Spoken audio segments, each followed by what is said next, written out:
let's call to order the Planning Commission, Falls Church Planning Commission meeting of July 17, 2024. Ms. Bazemore, will you call roll, please? Yes. Chair Puentes. Here. Vice Chair Colmont. Here. Mr. Stevens. Here. Mr. Krasner. I'm here. Ms. Friedlander. Here. Mr. Duncan. Here. Mr. Hyra. Thank you very much. We have a pretty straightforward agenda. We have one action item on the Wallace Street one-way conversion. We have a couple of work session items. I know we have some folks here speaking on those. We're going to take those comments later in the agenda. Well, coming up right now. So we don't have anybody for the speaker series. So Ms. Bazemore, do we have any petitions? Yes.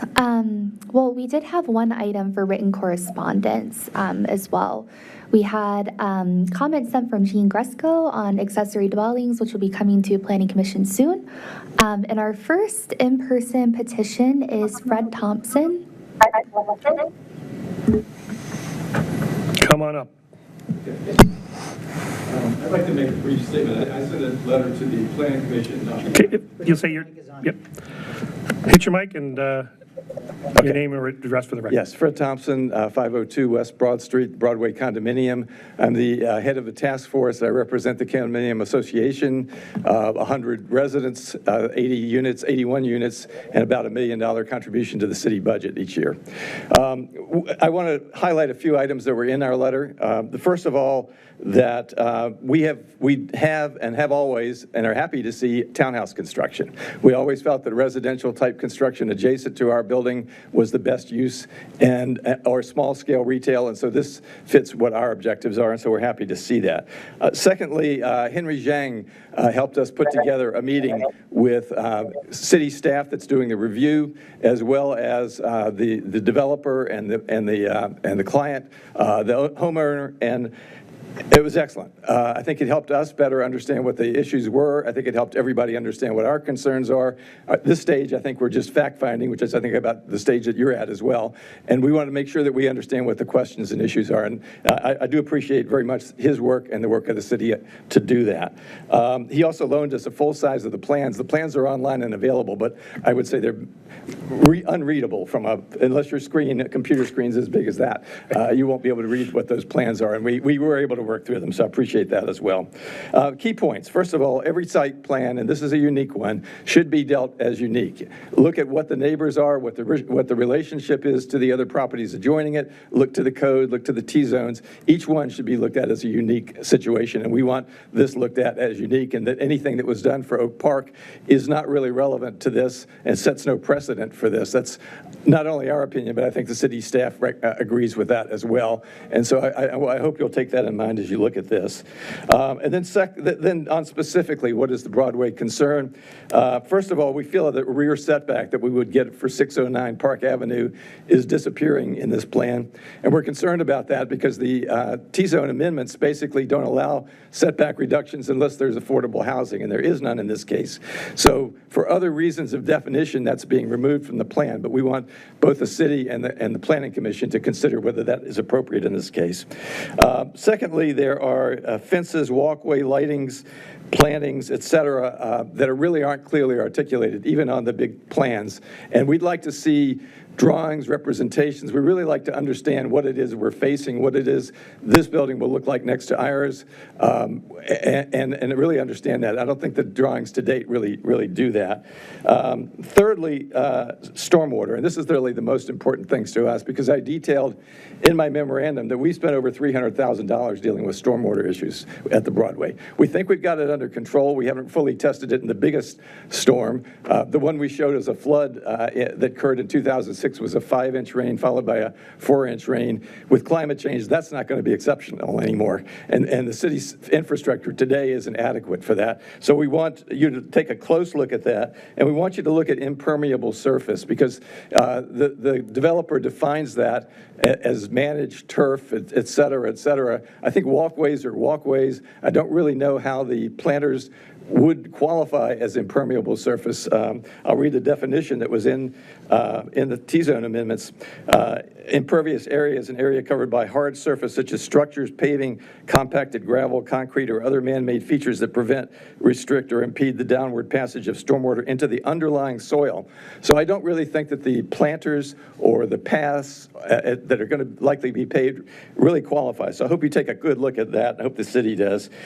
We have a private drain between our properties. No one quite knows who owns it or what the relationship is, so I'm hoping also the city takes a clear look at that. And then finally, looking at what the cost, looking at the greening of Lincoln proposal. That's a $2 million effort that the city is doing with federal and state tax money. This is part of that. This is part of that watershed, and we really need to make sure, both as a citizen that is immediately affected, but I think all of us, that these things are connected and that we follow them and they work together.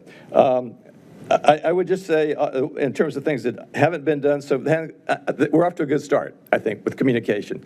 What I would like to see is I would like to see Tony Dudley involved in this review, because I think the greening of Lincoln is important for how it connects. I'd also like to see the city arborist involved in the review. He has not been involved in the review to date. And I think, the city staff should draw on what outside expertise it needs to really understand the water issues that we are facing, because, as I say, our investment has been significant, and we don't want the new residents who are our neighbors to have to undergo the same kind of effort we have. Thank you. Thank you, Mr. Thompson. Other comments, Ms. Bazemore? Yes, our next speaker is Nancy Ingrisano.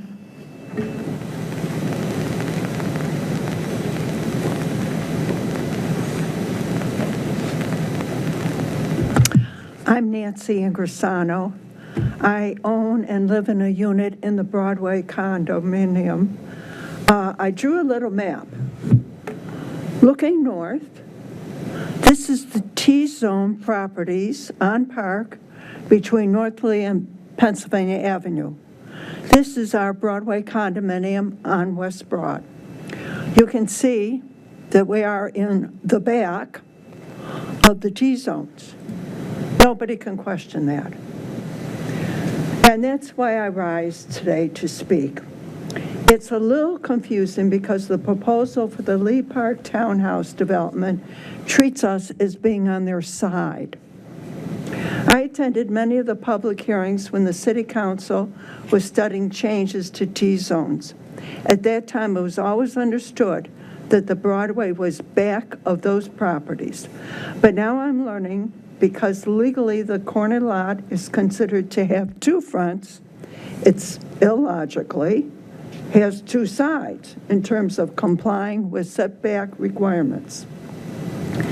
Lee Park has decided to take advantage of those rules to the maximum, proposing to build to 10 feet from the property line with the Broadway.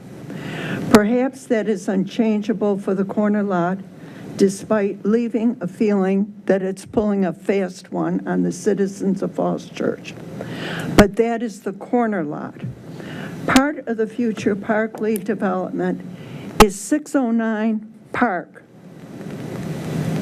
which is not and has never been a corner lot, and wasn't a corner lot when T-zone changes were passed. As in my illustration, 609 Park has a front, two sides, and a back. They share the back with the Broadway, and according to by right T-zone rules, that property cannot build closer than 15 feet from the back of the property line. And that is what must be required. I'm told that your role is to look out for the future citizens and residents of Lee Park and make sure their future homes comply with the regulations the city deemed important for them. I would think that is also your role as to the current residents and citizens impacted by building on T-zone lots. I'm calling on you to do just that. Fulfill your responsibility. Insist that at a minimum, property from 609 Park, the larger of the two properties, cannot now build by right closer than 15 feet from the property line in the back that they share with the Broadway. That is not only critical for this Lee Park development, but it establishes the city's insistence that by right routes must be followed for future T-zone property changes, and that the city meant what it said. 5 feet difference, it may not sound like much, but it's 50% of 10 feet, making a big difference to the citizens living on either side of shared property line, and it's required. Thank you. Thank you. Any other comments? Yes, our next speaker is Kathleen Thompson. You get 2 Thompsons for the price of 1 tonight. I'm Kathy Thompson, also live at the Broadway. Good evening. I submitted a letter that you may or may not have seen yet about the 15-foot issue, which I hope you'll talk to the city attorney about this if you feel that there's a difference of opinion between my look at this issue, because this is a more current issue, versus the general rule about if you combine lots, they become instant corner lots. But I'm not here to talk about this. There's a great TV program I recently discovered on WITA called If You Lived Here, about the different neighborhoods around D.C. and the housing and how much the housing looks like and costs within each of those different neighborhoods. I bring this up because our planning commission, you all, in its site plan review, makes decisions on behalf of future homeowners. In this case, decisions on how livable the future Lee Park townhouses will be. When looking at the 48-page site plan, and I thank Henry for sharing the giant versions with us that sat on our dining room table for a week or so, because there's no way I could have figured out a lot of these issues without seeing them. I hope the Planning Commission members will ask the questions along these lines if I lived here. First issue, if I lived here, could I actually get my car in and out of my garage? Looking at the site plans, I won't give you a page number, you can find it. If I lived in Unit 6, could I hit the side of Unit 14? Looking at the site plan that I saw, it looked like the car had about a 6-inch clearance before it hit that townhouse. Maybe I'm wrong, it might be 8 inches, but if it's a foot, I'm amazed. And living at the end units, 13 and 20, the ones that are closest to the Broadway, could I reasonably maneuver my car in and out of my garage? I ask you to look at that because there's no swinging room in that. Secondly, if I lived here in these townhouses, would I feel safe? If there were a fire that blocked my front door, the only door, could my family get out through the garage? Could my child physically lift the garage door if the electricity was off to reach safely? I know in my last house, I could not lift the garage door once the electricity didn't work. It just did. Maybe it just wasn't hung right or was too old. These will be newer houses, but I could not lift the garage door. Then there's no back door to these designs. Third, if I lived here, could I follow the complex instructions on the page? You'll see it. It's about that long in the giant piece of paper.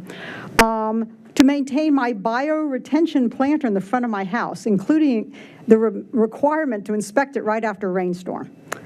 What flooding might happen in my foyer in the den if the planter stopped up? I had this problem in the last house.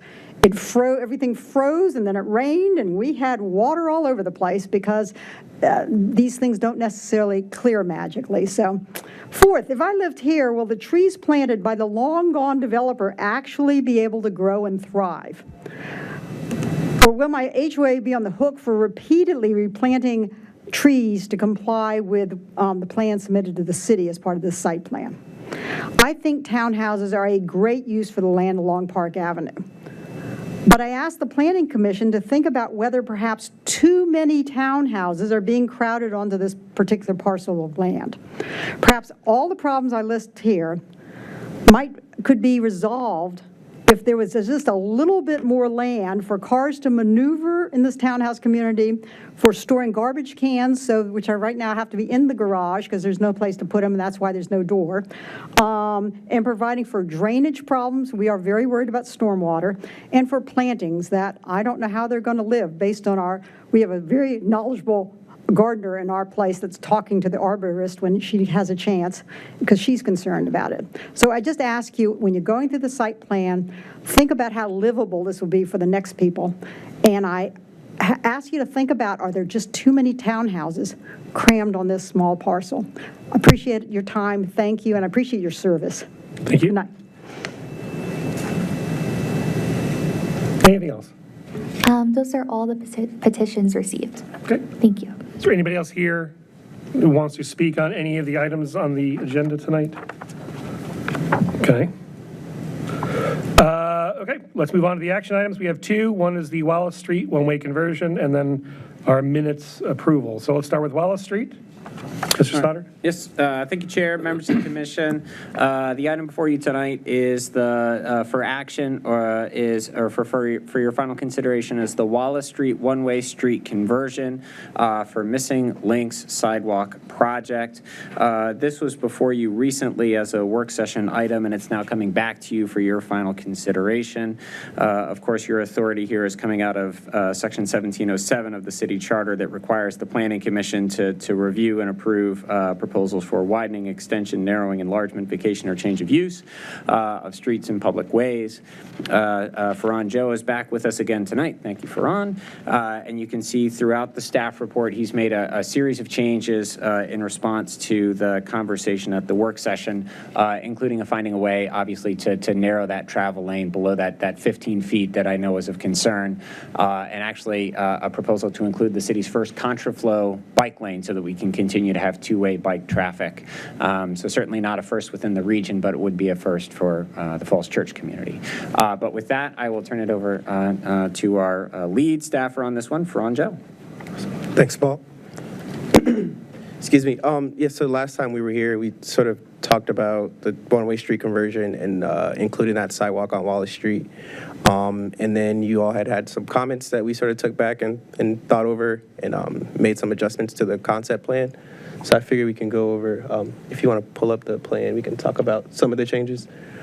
One of the bigger, I guess, issues or comments that we had from last time was that the width of the street was about 15 feet wide, and seeing if there was a way that we can find a way to reduce it. So one of the things that we tried to do is include bike lane, and we were able to, by shifting some of the curb lines, include a bike lane, a contraflow bike lane to sort of maintain two directions of travel, as Paul said, and then have the, I guess, northbound side be a shared lane. So we were able to get that width down. I think that also resolved another comment about the speed hump and how necessary it was. So by reducing the width, we were also able to sort of omit the speed hump from the design from last time.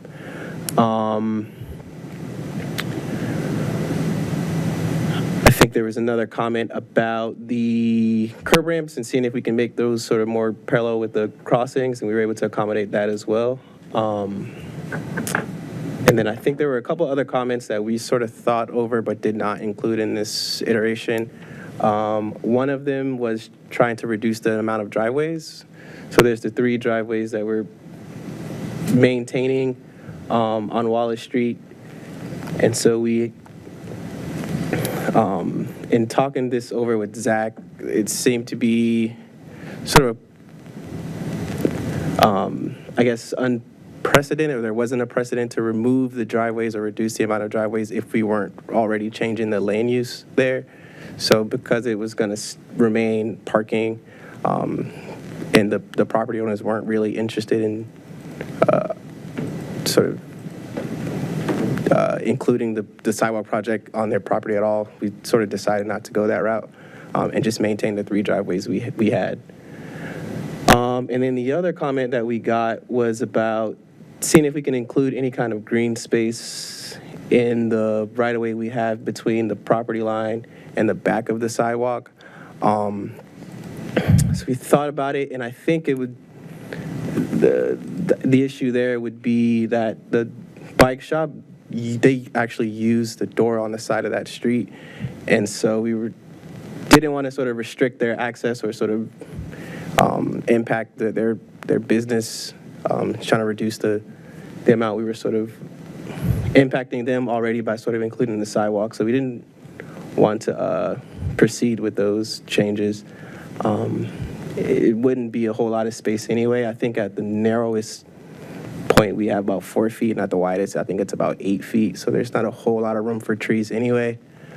So we decided just to sort of maintain what we had. If there's any questions, I can take those as well. Great. Thank you very much, Ms. Cho. Thank you for responding to the comments. I really appreciate it, kind of way you walked through those.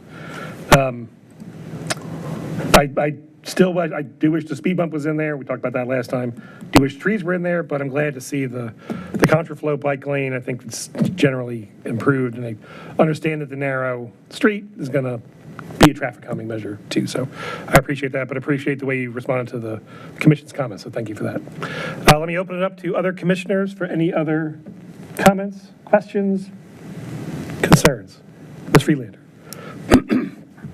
I was a little disappointed that all the discussion for adding trees and a streetscape that actually meets the streetscape standards, since we're trying to make this more pedestrian street by narrowing the width.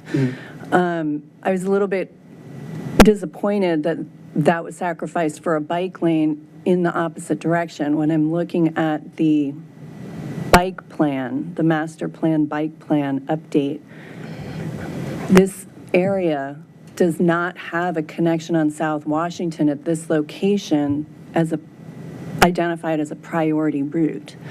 So I'm wondering, why are we adding and diluting the master plan for the bike where we want to be directing bike traffic? We're already going to be narrowing the street, making it one way. I'm in agreement with making it one way to slow traffic down and narrowing it, but I don't want to sacrifice having a streetscape that's pedestrian friendly when it's literally a barren wasteland over there right now, as a pedestrian. And so that was disappointing to see that, because I don't see a need to have a contraflow bike lane in there at this state, knowing where we're. South Maple is a priority route that connects further southwest onto South Washington to get across South Washington to other priority routes. And the other priority route in the other direction to get to Hillwood is through Annandale and across to Hillwood, and then to those other priority routes. So this is introducing bicycles into a location that, on a busy street, that I don't think we want to be doing at this stage. So that was my comment, not a question. Sorry. It's good. Others? Can I ask like a clarifying question? I think the reason that we're introducing the bike lane is to narrow the road, because without it, it would be, is it 15 feet? Yeah. So with the bike lane, that's why it's being added, is to narrow it. It's actually a really wide road without it. So that's the reason that it's being added. I understand that, but I think we're sacrificing having the streetscape planters for that, because we're saying we don't have enough space within the right-of-way to put the sidewalk and the streetscape planters. My other question is what's the required width for a fire truck? Do we need a fire truck in there for future development when those lots do get developed at a higher height? What's the required width for a fire truck to be in there? Yeah, so the lane width in the 15 feet, from my understanding, is to accommodate the fire trucks. So the actual width of the roadway hasn't changed, just the width of that lane. So a fire truck would have the same amount of space, turning space it would have if the lane was 15 foot. So the actual pavement hasn't changed. It actually increased a little bit, but it's just not marked for 15 feet.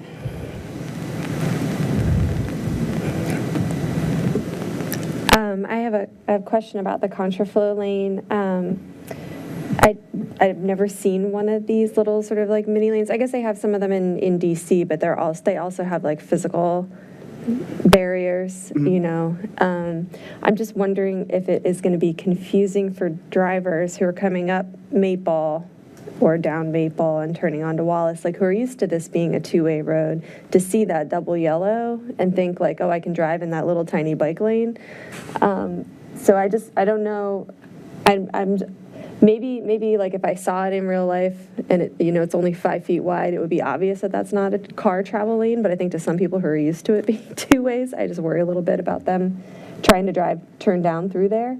I don't know if it's just a matter of painting bikes only or something like some pavement markings or something on the street to make it clear to drivers, like this is not a car travel lane anymore. On the Maple side, you mean? Or on Yeah. the Washington side? On the Yeah. Maple side. So we do have the do not enters. I and know, but I yeah. think we could include Something on the additional signs on the or maybe pavement additional too, pavement maybe markings. just to underline it, since this is a conversion from a two-way to a one-way. Yeah.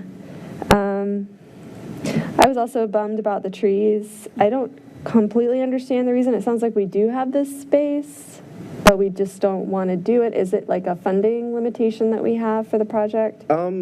Partially, but I guess I think the concern was that It's like a change for that property? yeah. So it seemed I want to misrepresent what Zach said, but a part of it was that where we're going to put those trees, it would just be in the stretch between the first driveway and say the cross or the ramp at Wallace Street, and I think there's I think a 6-foot minimum width between, I guess, the back of the sidewalk and the property line that we would require to put planters in there. And I don't think we have that the whole way through. It would only be there for part of the way. And then sort of as you get closer to Washington Street, the space between the property line and that the building narrows down to just a couple feet.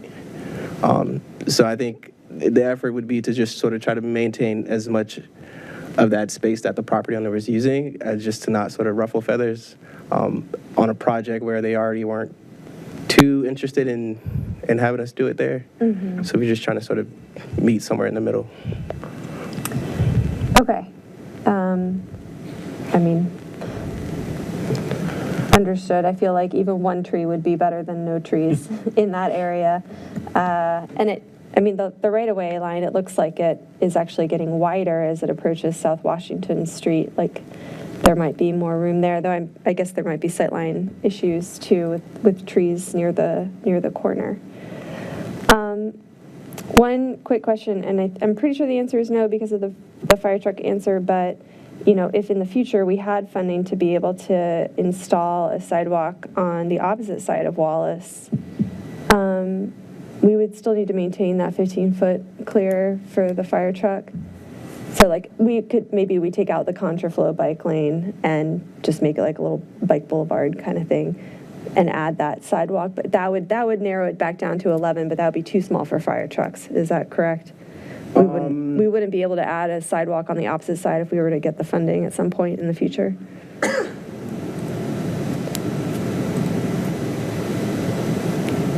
I don't think so. I think it might be too narrow.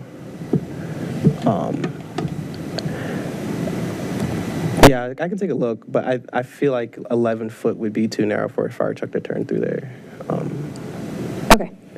All right. That was my only other question. Thanks. We skinnier fire trucks. Yeah. In the CIP. Mr. Stevens? Okay. First of all, just as an overall comment, this is one of these items where you'd like to get everything, but we're not probably going to be able to do that here. And so I share Commissioner Friedlander's concerns about not being able to get some greenery on this street. And I guess I would request if there's a chance to go back and just take another look when you have a chance to see if there isn't some way to fit at least one tree or maybe a couple in on this street. I understand the explanations that you've given, and they make sense. I had a question about the width. This is marked as 10 feet, which is good. I like that. But I thought it said 11 feet in the text of the staff memo. So I'm hoping that the 10-foot is what It's 10 foot. applies. Yeah, I think 20 miles an hour is hard to achieve. We know we're not going to be able to put police vehicles every place, and so it really is up to the engineering, and I think from everything I've read, 10 feet is the appropriate width in order to start to send those signals to drivers that they should be going slower, so I'm glad to see that that's the case here. I don't know if this bicycle lane will work, but I don't think there's a lot of traffic on this road, and so if we were going to pick a place to give it a try, I think this is probably a good street to do that. Would have been interesting to get the CACT or maybe Bike Falls Church or somebody like that just to get their additional thoughts on this, but I'm sure staff have also given it some thought as well. Question on the pavers. It says install brick pavers. Are those going to be stamped brick? No, I think it's going to be the same brick that's on Washington Street. Might consider some stamped brick at this point. There's been a lot of discussion, I think, in the city council meetings on trying to make that change. The real bricks seem to have maintenance issues that the stamped brick don't. So this, I would suggest going back and seeing if stamped brick may not be a better outcome for that. Let's see, I don't think I had anything else, so like some of the other comments, I appreciate you taking our comments and at least making as many of the changes as you could. And I know you're working with a tight budget, and when you start moving pavement, like the location of the sidewalk and so forth, then you ratchet up costs quite a bit, and you're trying to avoid that. So I guess on the whole, it's not ideal, but I can probably go along with what is being proposed here. Thank you. Thank you. Thank you, Mr. Stevens. Other comments? Mr. Krasner. I won't belabor the issue, but I mean, overall, let's, we shouldn't let the old saying about the perfect being the enemy of the good. This is probably the most attention Little Wallace Street has seen since it was first built. And it's obviously a huge improvement, even what you had the last time. But this is an improvement. I'm glad you're going through this process with us because I'm glad to see the speed bump was taken away. I didn't think we needed it, and so I'm glad that was done. On the contraflow lane, it's a cool idea to try it. One thing you might think about doing that doesn't cost a whole bunch is to, color the asphalt, in that contraflow lane. Some folks do. I've seen that in other jurisdictions where they to signal to drivers that's not a lane for them. A lot of times, the colored asphalt can help set it apart in addition to just the the signage and stuff. I don't know if, again, how real a problem that would be or not, but if it's not that expensive to add something like that, it could be good. And otherwise, like I said, greenery, all that stuff that my colleagues said, I completely agree with. But, obviously, I know it is a small project. And so overall, I'm excited to see us focusing, even on little streets and little areas of the city that don't get a lot of attention. So all in all, like I said, it's an improvement from last time. I'm happy with the changes. Thank you. Mr. Duncan. Thank you. I'm pleased to have lasted long enough to be on hand when Wallace Street gets its place in the sun. A couple of years ago, at least, I remember bringing up to the manager the sorry look. To call it a wasteland is generous. This is arguably one of the ugliest stretches of street in the city. And so, I agree with what's been said that almost anything is an improvement. But I would underscore almost because, it is probably an interim act that we're taking here. Somewhere down the line, 10, maybe sooner years from now, this area is going to be redeveloped. And so I'm interested in us doing something that improves the appearance of it and functionality of it right now, but also could be undone or redone or widened or something when these parcels redevelop with more density. So I don't want to be too extravagant. I share the concerns and brought this up a couple of years ago that, the current vegetation that's particularly there at the corner of Maple and Wallace is just really, sorry and embarrassing looking. And my hope is that whatever we do here, that we come to an agreement with the property owners and the city that even if it's just a patch of grass, that, somebody actually mows the grass and keeps the weeds down and does not allow it to get overgrown and unsightly as it is now. So I appreciate your efforts to, accommodate the businesses. I think that's very important. And since we're doing some things to accommodate them, I would like us to make sure that we enter into an agreement that whatever open space there is be maintained in a way that's, visually at least not offensive. On brick sidewalks, in closing, if you listen to the council meeting Monday night, the winds are blowing away from brick. And I would not be, the council did not quite get to the point of saying, no more bricks, because obviously we're getting ready to put in a couple of million of them up at West Falls. But for other projects, there was much interest in council on demonstration projects at the parklets that would be stamped brick, not real brick. Well, that idea didn't fly too much. They finally landed on the Quinn property being a sort of pilot for something besides the brick streetscape that we've all come to be used to.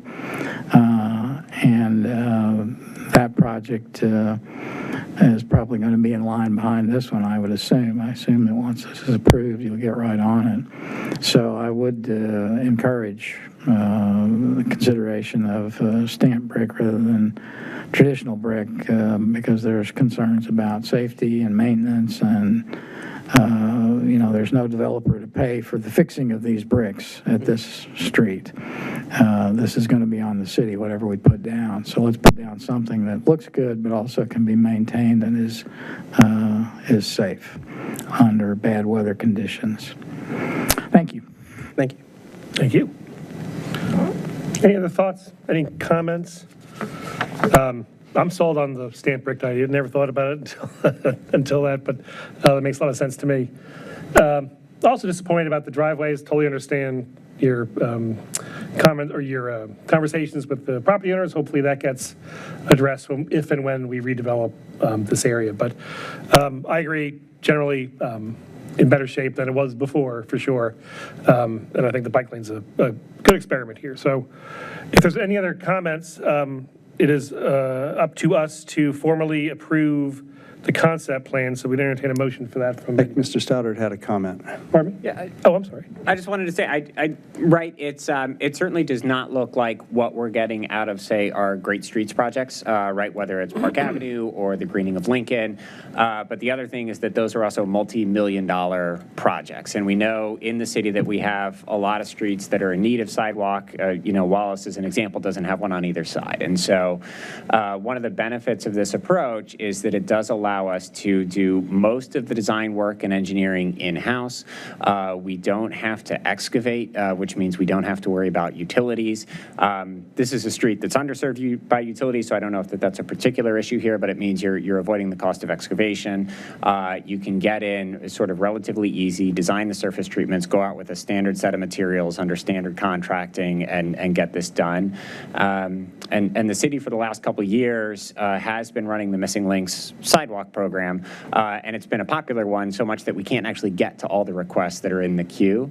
And so I think this approach is a positive one in terms of building that accessibility and getting sidewalks constructed. And then when we do have a need for a larger treatment, that is something that we either grant fund or we look to partner with the private side when they redevelop it. Obviously, if either of these sides of the street came in for redevelopment, we'd get the full right-of-way width that's needed through the site plan process or the special exception if that preceded it, and of course proper sidewalk, streetscape, and street trees. Well said. Completely agree. Mr. Stevens. I can go ahead and make the motion, but Mr. Hyra, did you have? No, Okay. I'll go ahead and get this started. Whereas the city charter, section 17.07, mandates that the planning commission approve proposals for widening, extending, narrowing, enlarging, vacation, or change in use of the city streets and other public ways, and whereas the proposed design change for Wallace Street is consistent with the general location, character, and extent of the comprehensive plan and South Washington Street Small Area Plan, now therefore I move that the planning commission approve the Wallace Street sidewalk concept plan as presented today, July 17th, 2024. It's been moved. Second? Second by Mrs. Coman. I guess we need a roll call vote. Ms. Bazemore. Yes. Chair Puentes. Yes. Vice Chair Comont. Yes. Mr. Stevens. Yes. Mr. Krasner. Yes.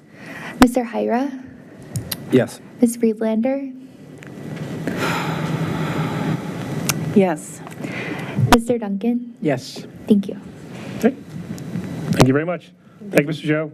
Thanks for responding to the comments, and thanks for your presentation. Really appreciate it. Okay. All right.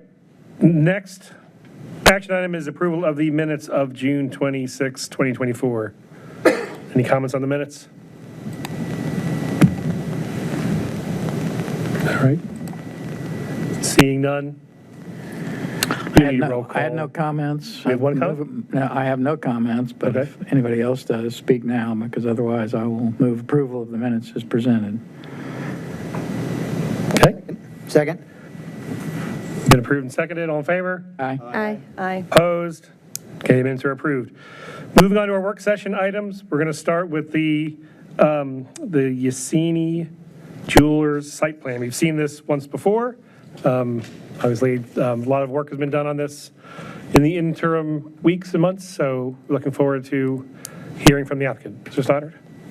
All right, thank you, Chair, members of the commission. This is your second work session on this application. Oops.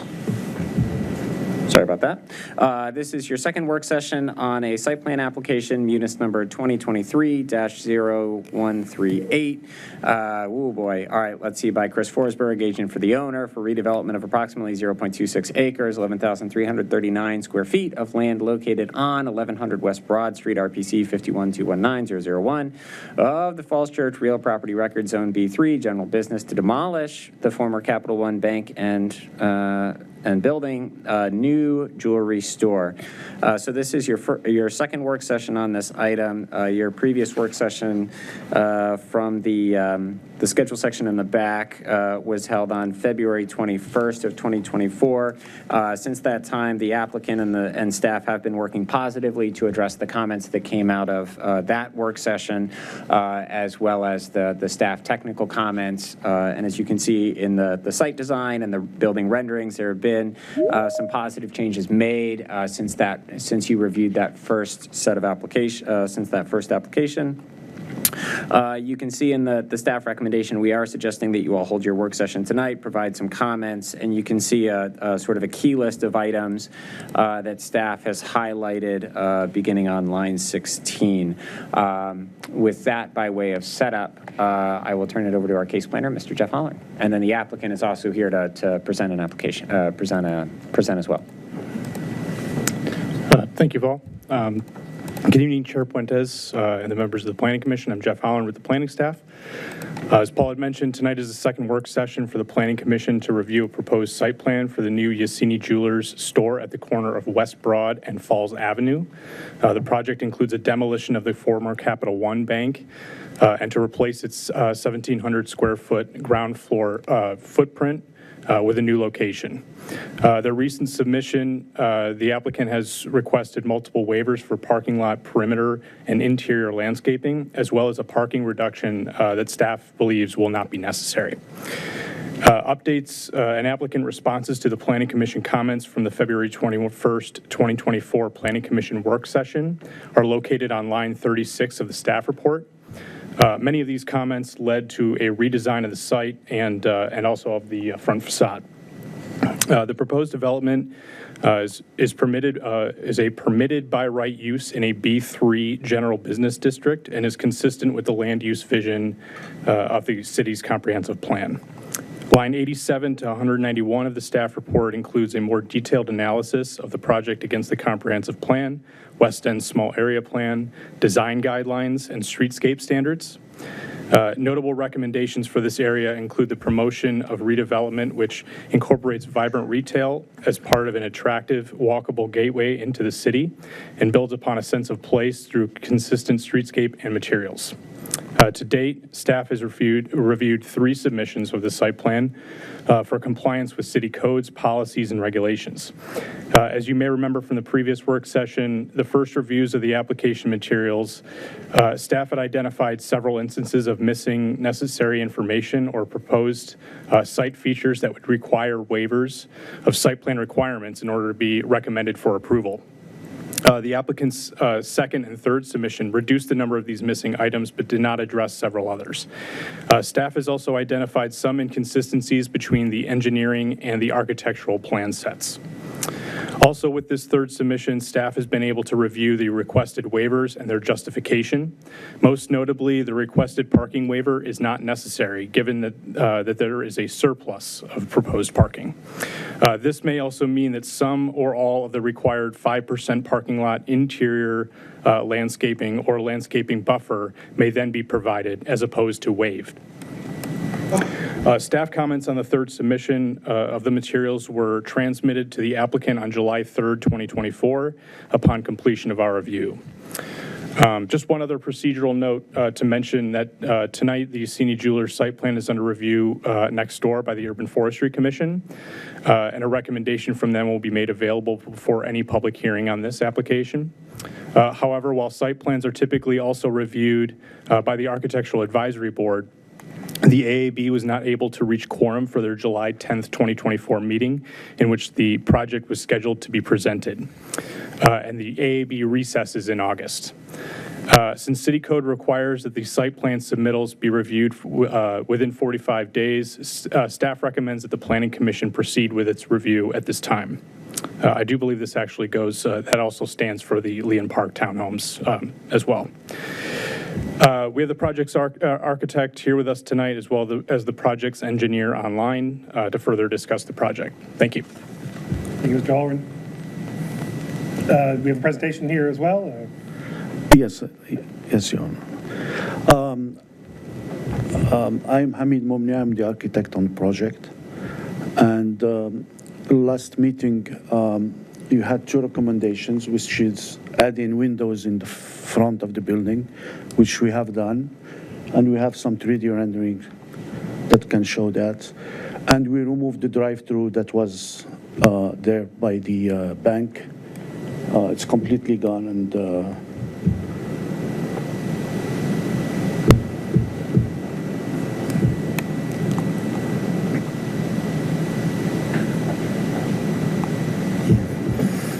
It's also in the plan set for anyone who's looking. Yep. 24, yeah, sheet 24 and 5 of the plan set, it's in there.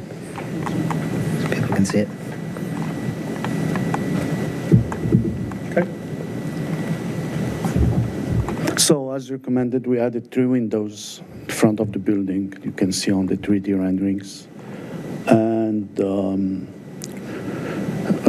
we removed that driveway, the drive-through that was there. So those are the only architectural recommendations that you had during your last session. And I'm here to answer any questions about the proposed new revised elevation of the building. Anything else from staff, or? No, that concludes our staff presentation. Thank you. Any comments from commissioners? This is a reminder, just a work session item, so. I guess one thing I should comment, I know it came up earlier about sort of what happened to all the city arborist comments.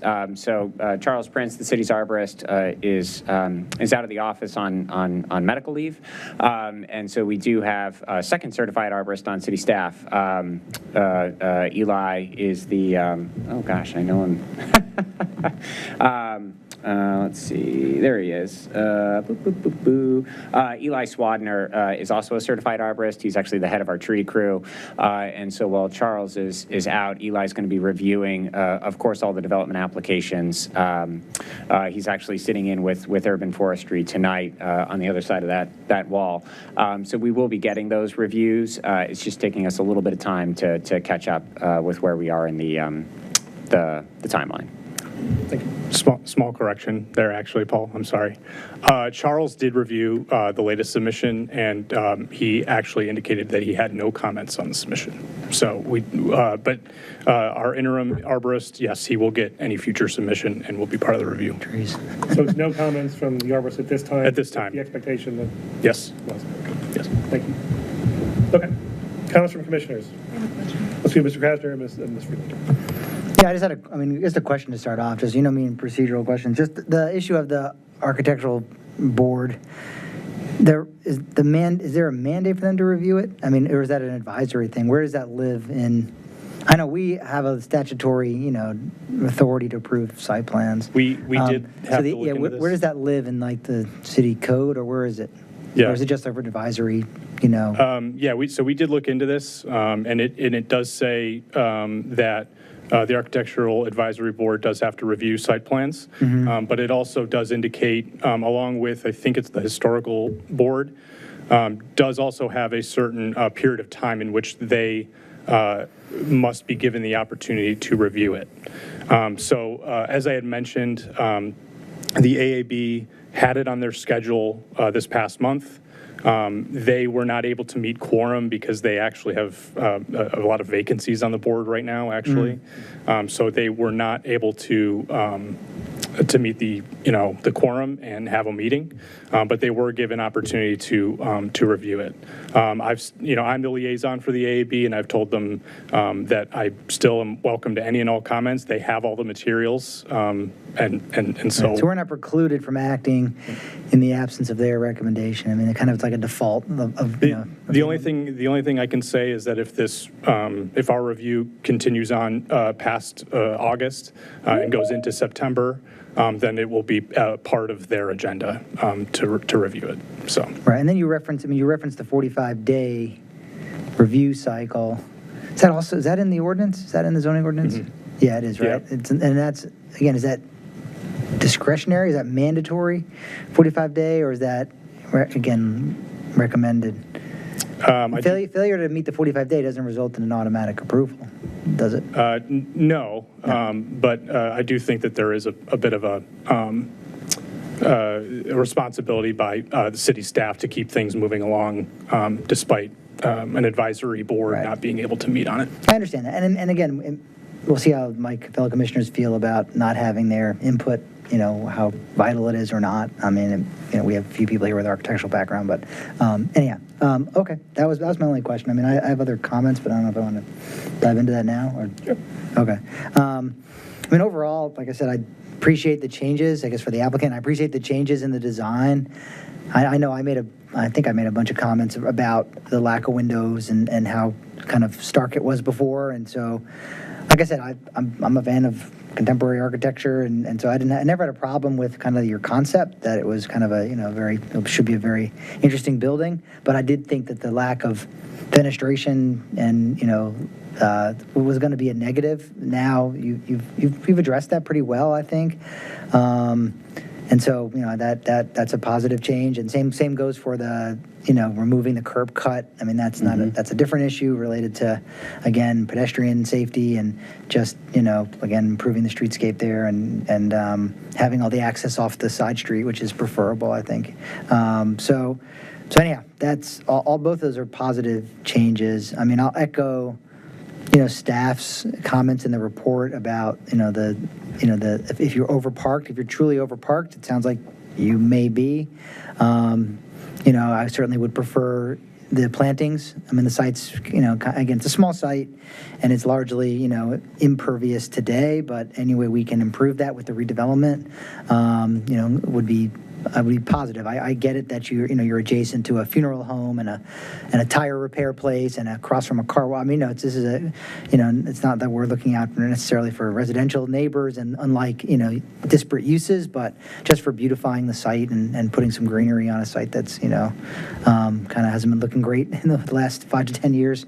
So I would, if you are in fact overparked and, I feel like this type of business is not attracting high volumes of patrons, so perhaps, the minimum amount of parking might be more than enough. So, but overall, like I said, I think the changes are positive, and I'm happy to see that.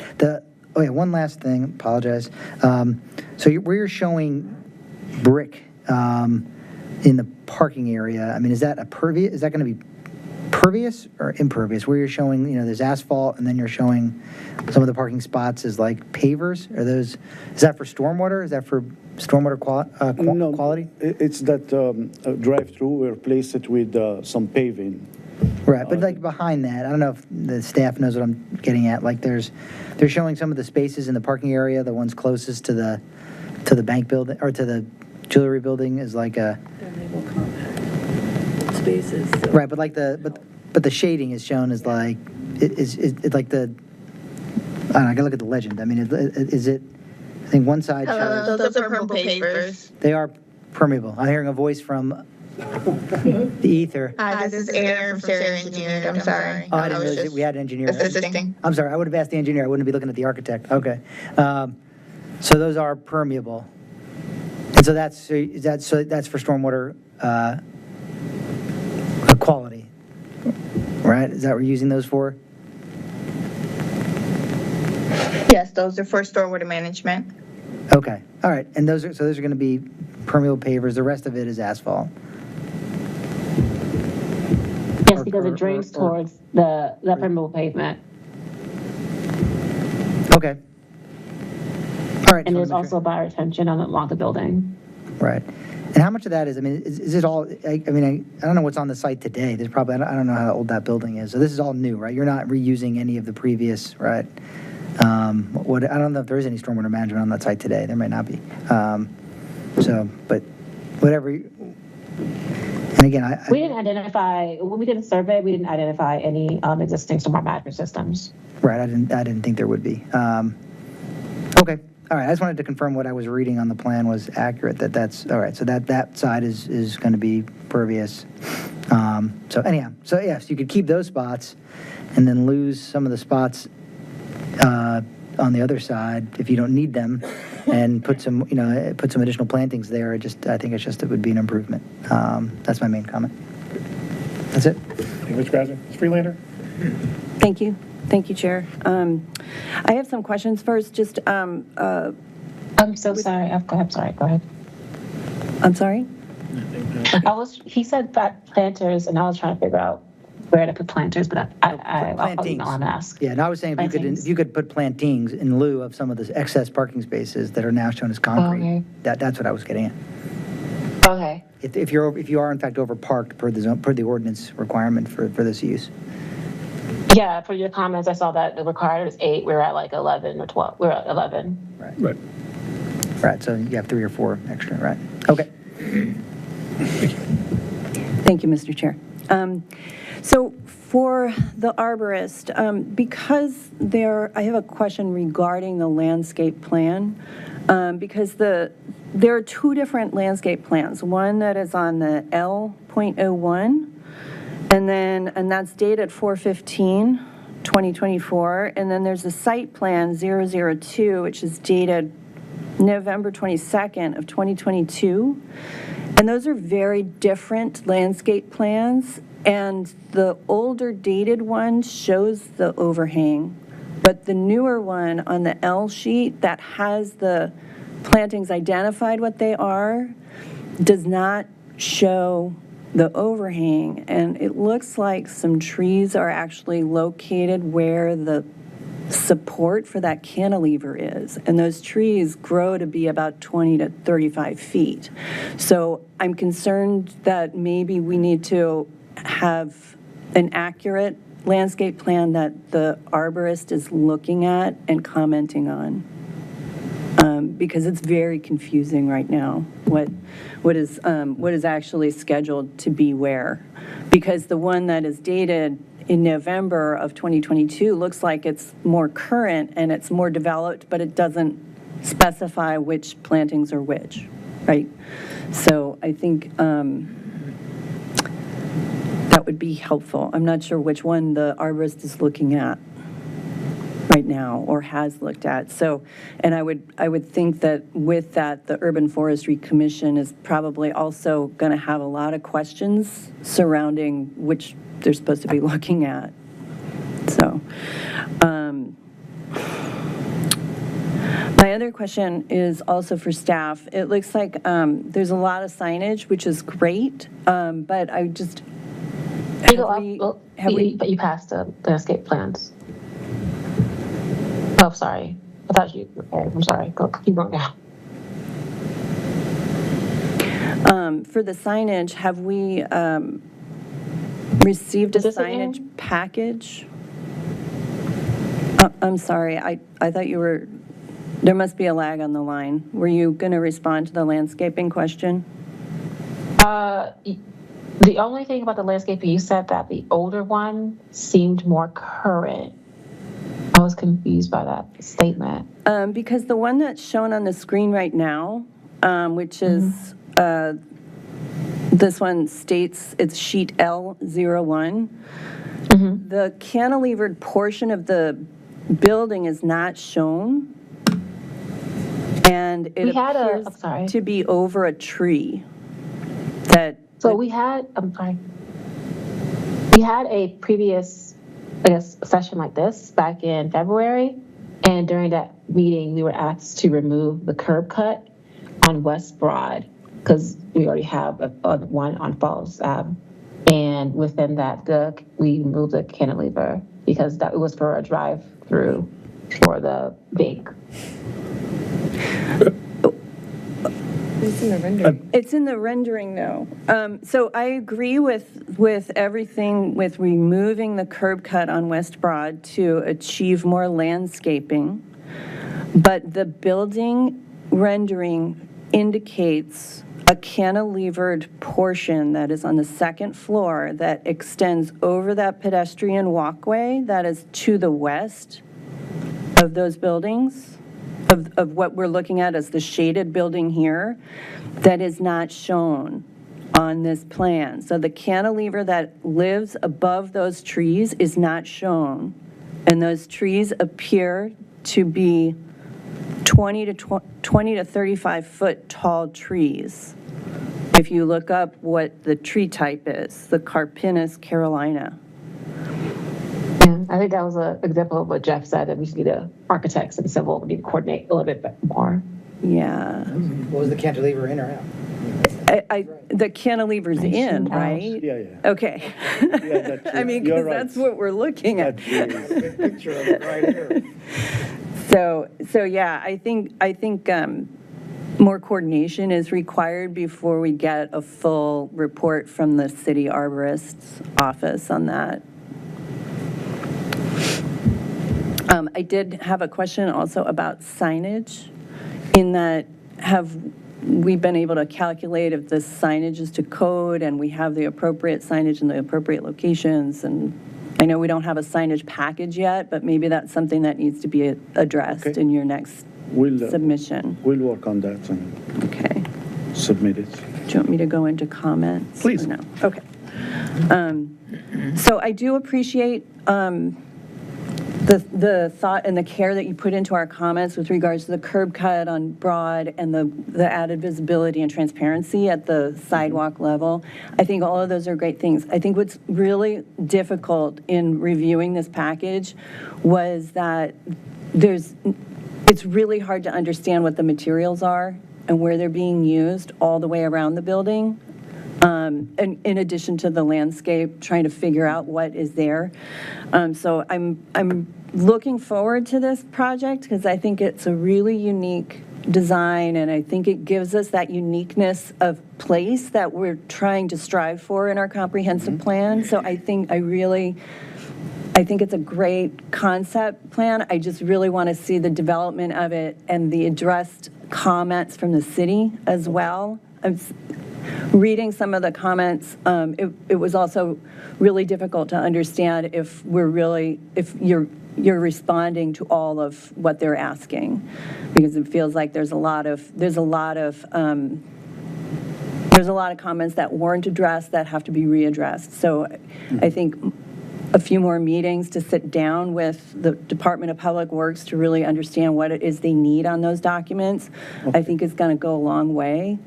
Because I think this is a great concept for the location, and the way that you've addressed our comments for the streetscape it's really starting to come together in the rendering. So I'm looking forward to it actually coming to fruition, and to get there, we've got to work with the city to figure out how to get them what they need in terms of, the trash truck, and making that a safe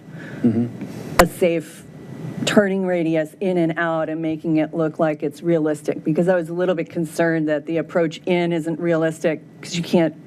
I agreed with a lot of the DPW's comments on that.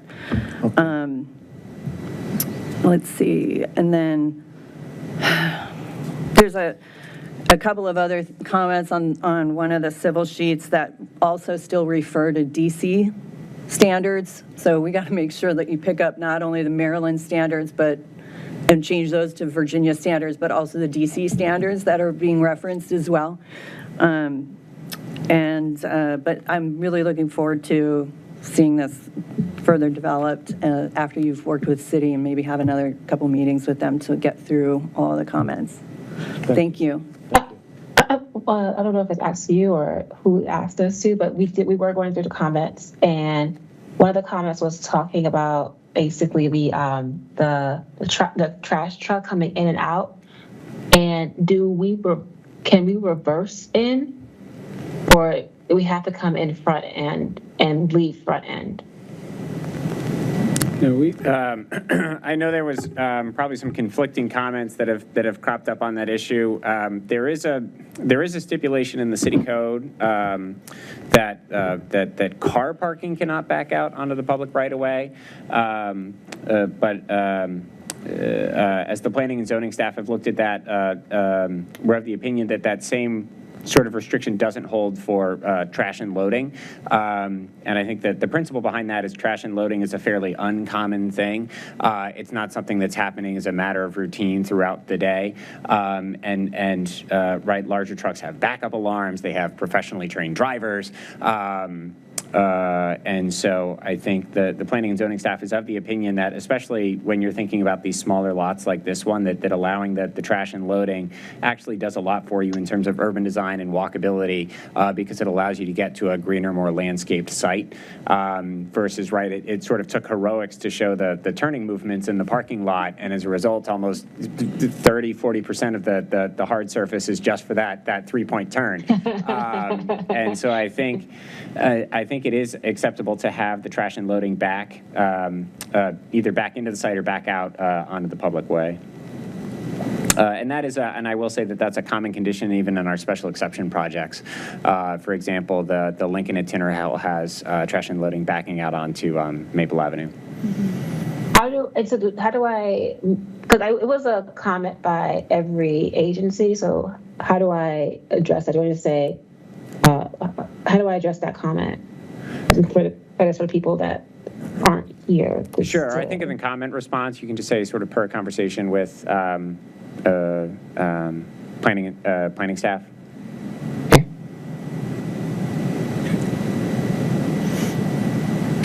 Anything else on that, Ms. Sarah? That's the only thing for that one.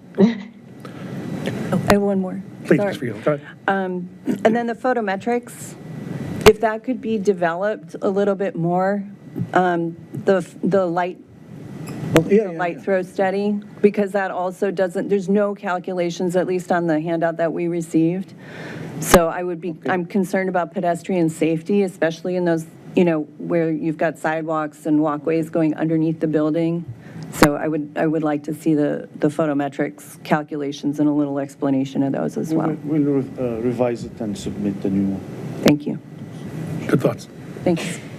Ms. Coleman? Oh, sorry. No, go ahead. You want me to go? Okay.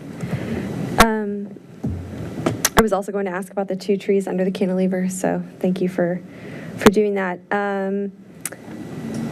So I noticed that there are some compact spaces on the plan, and those are not permitted with city code. So I'm assuming that that would mean some reduction in the parking count, or if we're at 11, maybe we're at 10, if they're standard spaces rather than compact. Have you looked at that, what the actual count is?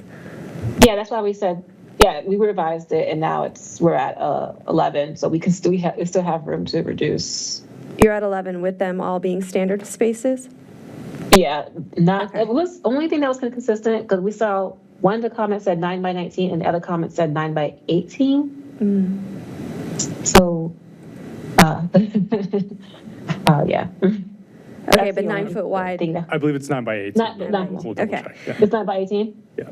I'll double check for you, but. So if the truck, I mean, if what Mr. Stoddard just said, and the truck does not need to make that turning movement, then presumably you could bring those parking spaces all where the compact spaces are, all the way to the edge of the property. And then you have, I mean, I don't know how you want to organize your parking lot, but it seems to me like there's suddenly, without the... With this new information, we're planning on reducing the parking lot by, but yeah, and also... And putting green things in there instead. Yeah, Okay. yeah. That's the area good news. where the trash is, we're planning on putting green area there instead. Okay, trees would be hopefully nice. Yeah. Okay. We like trees here in Tree City, USA. And on Falls Avenue, too, I just wondered about, some of the renderings show trees sort of flanking either side of the driveway, but that northeast corner is empty. Is there a reason there are no plantings in that corner? I think northeast, like the top right, if it's a diamond. Where the trash is? No, on the opposite corner on Falls Ave. Flanking to the right of the driveway entrance, there's sort of an empty. Oh, okay. We just put shrubs there. We can put trees there. Is there any type of specific type of trees? Like just a native tree is fine. Natives are great. Yeah. Generally, I'm also really excited about this project. I think the architecture is really, really cool. It's distinctive. It's really beautiful, I think, actually. Even if it is like a big black box, I'm a fan. But yeah, that's my main concern with this is just trying to get some more greenery on this site, if possible. And then it sounds like there's a number of comments that either need to be addressed from Public Works or that are sort of conflicting with the plan. So I'm expecting that we'll have a better, much more consistent submission for the next one. Thank you, and thank you for being here to answer our questions. Thank you. Thank you, Ms. Coleman. Mr. Stevens. Yeah, thanks again for addressing the curb cut on Broad Street. I think that was a big improvement, so again, thanks for that. Just not sure on the Falls Avenue landscape buffer. Is that something that the applicant will provide, or will there be a waiver to request that it not be provided? With the reduction in parking and the new information that we get back in and back out, we are planning on being able to meet that specific one as far as the waiver, so we don't need that waiver any longer. Terrific. So I think it was 10 feet from property line to the property line to parking space, I believe it was. Yeah, it's pretty forlorn along Falls Avenue right now, so I think that would be a big help. So it just looks like all of these potential waivers are just going to evaporate. Yeah. So, but the only one that I want is like the perimeter one, because along the northern property, right, yes. Yes. Yeah, but along the property to the other side where the trash is, that one is fine with a 10 feet buffer. Yeah, the perimeter doesn't really make any sense to me, so I think that, at least from my perspective, should be fairly easy. So I guess I'm just left with So we'll just only have one waiver, really. Yeah, Okay, that really leads into my last comment, which is I hope that with staff, we could kind of make the final thing that we would review to be as clean as possible, so we don't have a lot of requests for administrative, for example, if there's consistency between the architectural and the engineering plans, to kind of resolve any of those inconsistencies before it comes to us for a final vote. I'd appreciate that. So, but with that, I think we're making good progress, and hopefully we'll bring this to the finish line here pretty quickly. Thanks. Thank you, sir. Thank you, Mr. Stevens. Other comments from commissioners? Just one quick one. Yeah, I agree with Mr. Stevens that moving forward at a pace is desirable. I'm curious, is there anything in particular that staff needs from the Planning Commission to facilitate nailing down these last few issues that we have with the applicant? Do I need to pound on the table about something or refrain from pounding on the table about something? I mean... I can't think of anything right now. I think we have kind of the road ahead of us is pretty clear as far as all the cleanup items that we have to do and before we bring it back to you. So. Okay, good. What's the calendar, Paul? Maybe this is your question for this to come back to us. Are we aiming for September or? Yeah, the standard turnaround that we have in terms of customer service is that from time of application, or in this case, resubmittal, we work to hit the Planning Commission hearing that's approximately 1 month out from that. Internally, we need technical review, but also, most importantly, for public noticing, we have to make sure that the yard signs are up, any sort of letters go out with the required notice of your all's public hearing. And so really it's dependent on the resubmittal date and then just how that fits with the Planning Commission meeting first and third Wednesdays. Okay. But the proposed schedule is here on the back. So if we can get to a resubmittal on, it looks like August 19th, then this would come back to you on September 18th. If the submittal comes back earlier than that, then obviously we would look for an earlier meeting date. Okay, thank you. Just one quick question on the parking. I'm curious for the applicant to give us some notion of how many parking spots are expected to be taken up by staff who are going to work this building. Now, in your current location, you've got the whole shopping center parking lot to spread your staff out into. Is the parking situation that you're mapping out here, including an expectation that staff will park on site? I hope so. I believe they will have probably 5 people working in the building, between 5 to 6. That's what they have actually right now in their other location. Is your mic on? Are you speaking to the mic? I'm sorry. Oh, I'm sorry.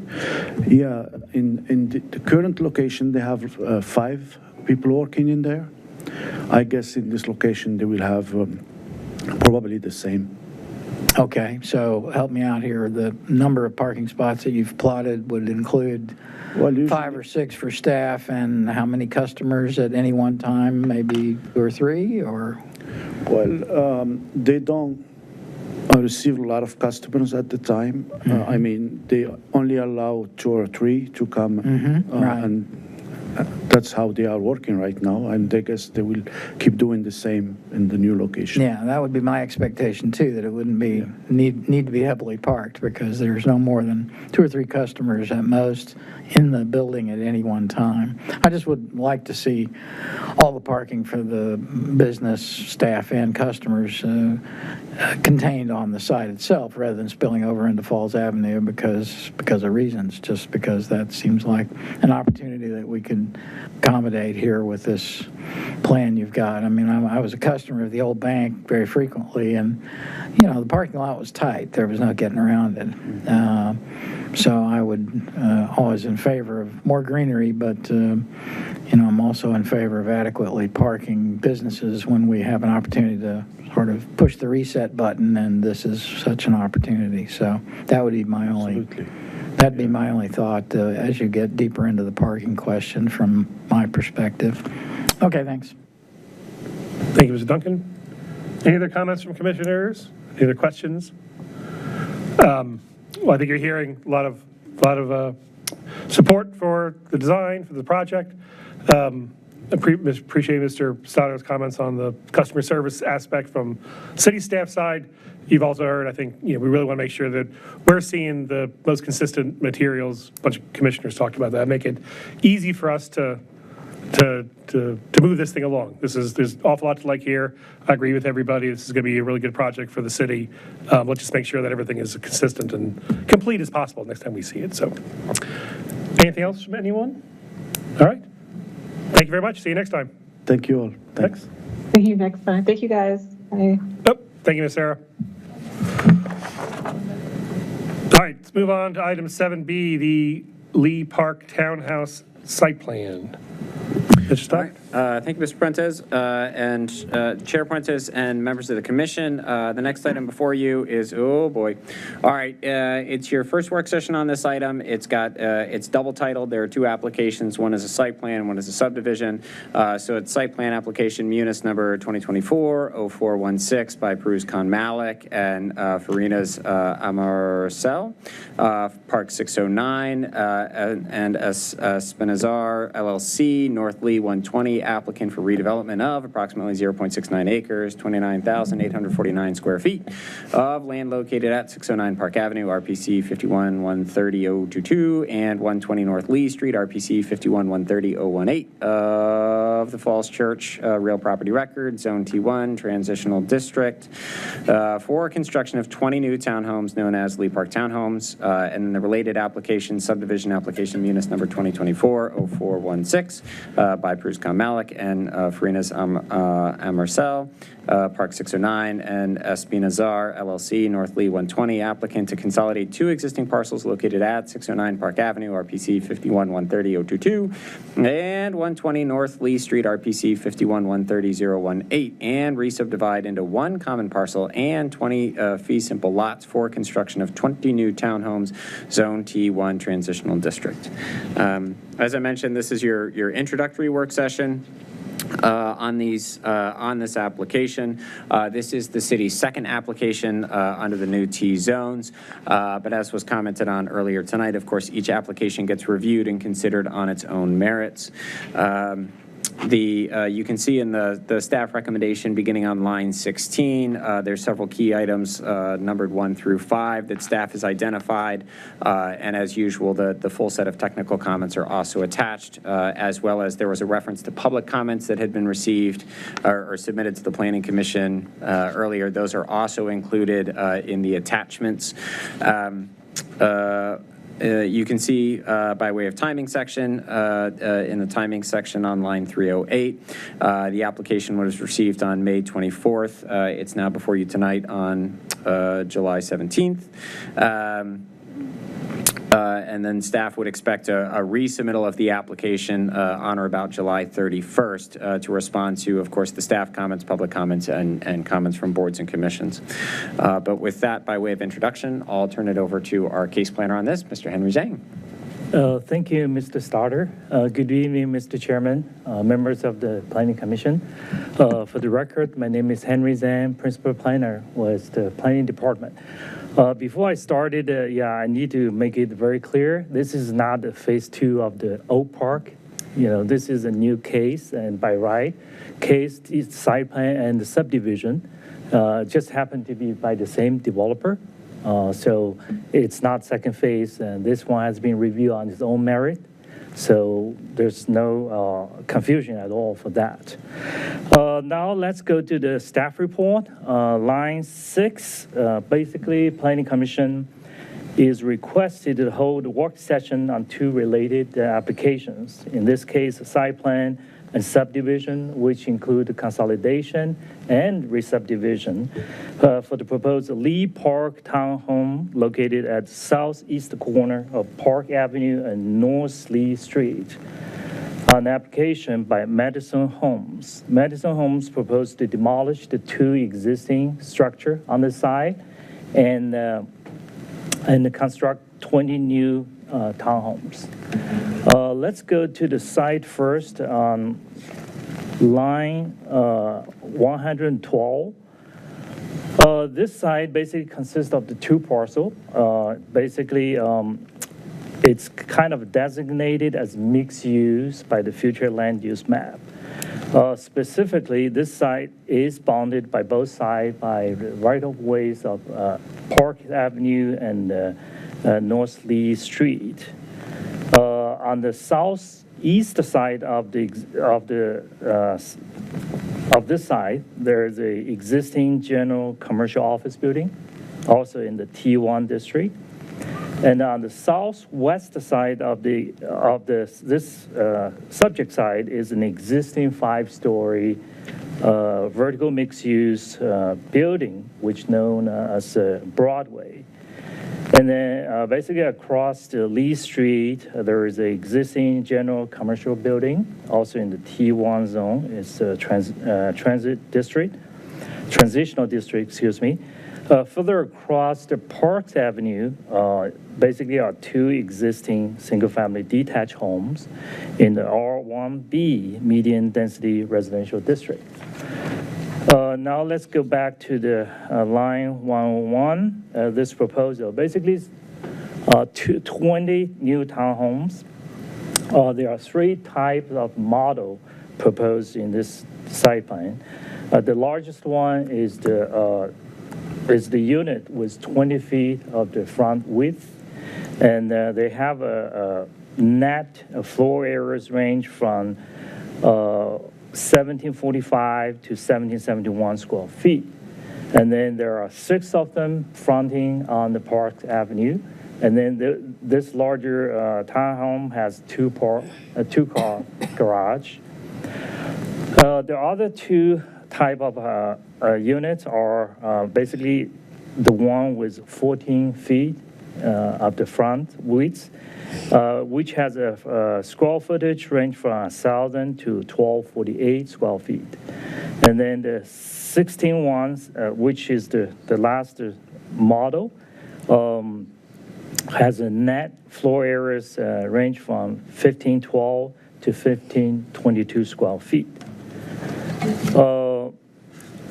The staff, let's go back to line 17. The staff has reviewed this first submittal and basically finds this project meets all the zoning requirements, specifically the T1 transitional district, which has a very comprehensive set of indicator which on line 153 basically they meet everything.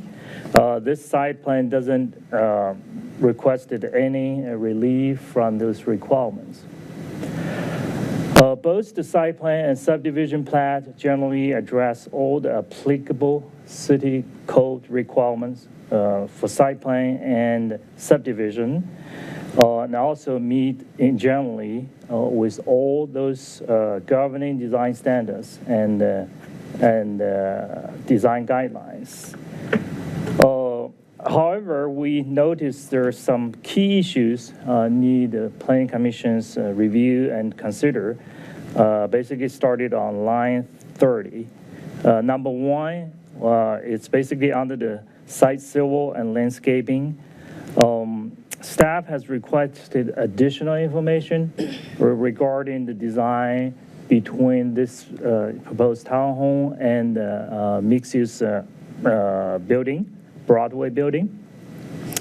On the July 4th, the applicant submitted a rendering, and then it's also included in this package, which they provide certain cross-section, basically, define those spatial relationship between the 2 end units, lot 13 and 20, and mixed-use building. I think that some of the concern has been addressed with those cross-section. The second part of the site-related information is kind of mislabeling of dimensions. We need to additional information. I just read from here, including the setback of the proposed transformer from the property line, and length of the proposed T-shaped alleyway, ADA compliant route and ramp, so on and so forth. And the City's Forest Commission, they reviewed this case tonight, but we haven't received any written comments yet. During the DRC staff review, Arborist reviewed and then didn't provide any comments.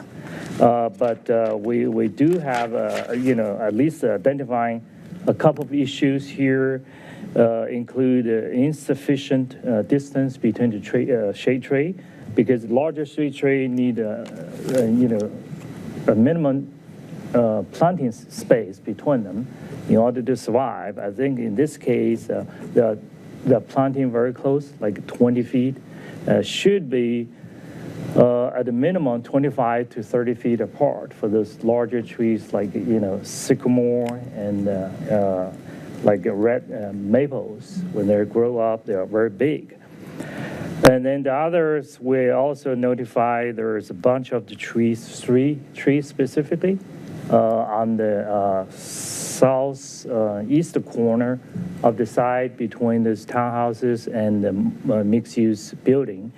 They basically planted on the, proposed to be planted on the top of the storm drain pipe, which we find should be relocated.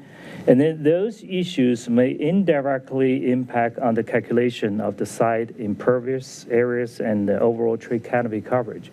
And then we asked for additional information to be provided.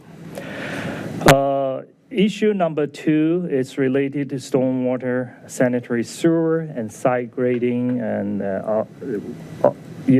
same here. We identifying various noting and labeling deficiencies, including missing standard city nodes, lack of sufficient existing spot shots along the sidewalks of the North Lee Street, so on and so forth. And a revision also need to be provided, and a recalculation are needed. Issue number 3 about the design, we also noticed that since we have more townhouses this time, like 20, I think initial submission doesn't provide enough variation, either through design or through material use or a combination of all the design options. But the good news is that in the submitted color rendering dated July 4th, the applicant already started addressing those issues, and I believe you will see later on in their presentation, you will see the variety already provided. Issue number 4, same thing as we identified previously, not enough information about the signage, and then they may not have enough information ready because they can do later on through approval from the BZA, the package. The last one is the preliminary plan and the final plat. Those are some technical issue, very minor, has been identified. As I stated previously, line 140 staff report, they basically meet all the zoning requirements in the T1 zone. We have a table here, basically indicated what is still required and what has been provided. Line 162, site plan review need to meet the criteria stated in section 48-1141. We also provide a table indicated what's the criteria required, what the site plan has been provided. So in general, they are meeting all the requirements. I will try to keep it as brief as possible. And at line 287, As indicated previously, AAB will not be able to get the meeting together. Therefore, they will not provide a recommendation to the Planning Commission. I think to answer the question previously asked, AAB's recommendation is advisory, will not in any way legally impact on the Planning Commission's approval if the Commission decided to move forward. Yeah. Urban Forest Commission is basically scheduled to review this case tonight, and we need a recommendation from them. I'm sure we'll have plenty of time to incorporate them before we can, take this case to Planning Commission one more time later on. We did receive public comments. Specifically, we received a letter from the Broadway Condominium Owners Association. I saw Mr. Thompson here early, and basically their letter listed a bunch of the issues, and which dated June 24. We had a meeting. Basically, we organized a meeting, include all the staff, relevant staff, and also the engineering team. On July 3rd, 2024, we basically provide all the answer to most of the question. But I think we still need to have some answer. We task engineering to do some calculation. Basically, the major concern of them is the stormwater runoff of the site, because as you may know that the Broadway has underground parking garage, and then the water table of the site and the vicinity is very high. There is no water issues with this proposed development because they do not have any basement. They're basically on the slab and the 4-story above. But I think that those folks in the condo building, they're concerned about possible runoffs from this site, which will basically make their situation even worse. I think in this case, they're going to provide additional quantitative reduction. But for any redevelopment site by the current new stormwater management regulation, it's always a reduction compared to the existing site, because the existing site is all paved, and then the new development will have a lot of bioretention, and then they're going to basically hold the water of 2-hour peak water runoffs up to 10 years storm events. So significantly will reduce any runoff, and I will let the engineer to provide more data to that. They're also concerned about the scope of the review, and they're talking about this rear yard setback. And as you all know, this is the corner lot. There's no rear yard. It's defined in the city's zoning code. Specifically, illustration number 2 of the zoning code, chapter 48, which show how those setback has been defined. If you have, if you have a corner lot, you don't have a rear setback. Even though the T-zone requires 15 feet of the setback, but in this case, since there's no rear yard, we only have side yard, so they provide a 10-foot setback as required. They're also concerned about possible life and safety between the space of the townhome and the mixed-use building. I think there's one citizen letter basically confused between the yard setback and building setback. I think for the yard setback, we talk about it's all required 10 feet because there's no rear, so all treated on other 2 sides are the side yards. So those are the 10 feet. And then in terms of building, the building adjacent to the Broadway building, they have up to 12.3, 12.2 different setback. And then the total distance between the townhome and condo building, we're looking at 22 feet right now. So they have their own setback of 10 feet, and then the building proposed setback 12.3 feet from the property line. So the total will be 22-ish. I think that's pretty much their major concern. I think we had that meeting on July 3rd. They are pretty much understand where we are and where the case is standing right now. In terms of the timing, Mr. Starter already mentioned, it depends on how quickly they're going to submit it.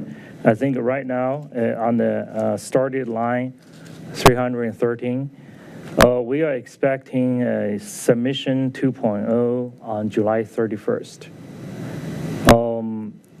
If they can submit that, submit the 2.0 on the 31st, we are expecting DRC review finish on August 16, and we can bring this case back to the Planning Commission for final action on September 4th. So this concludes my presentation. Thank you. Thank you very much, Mr. Zhang. Do we have presentation from the applicant? Yes, sir.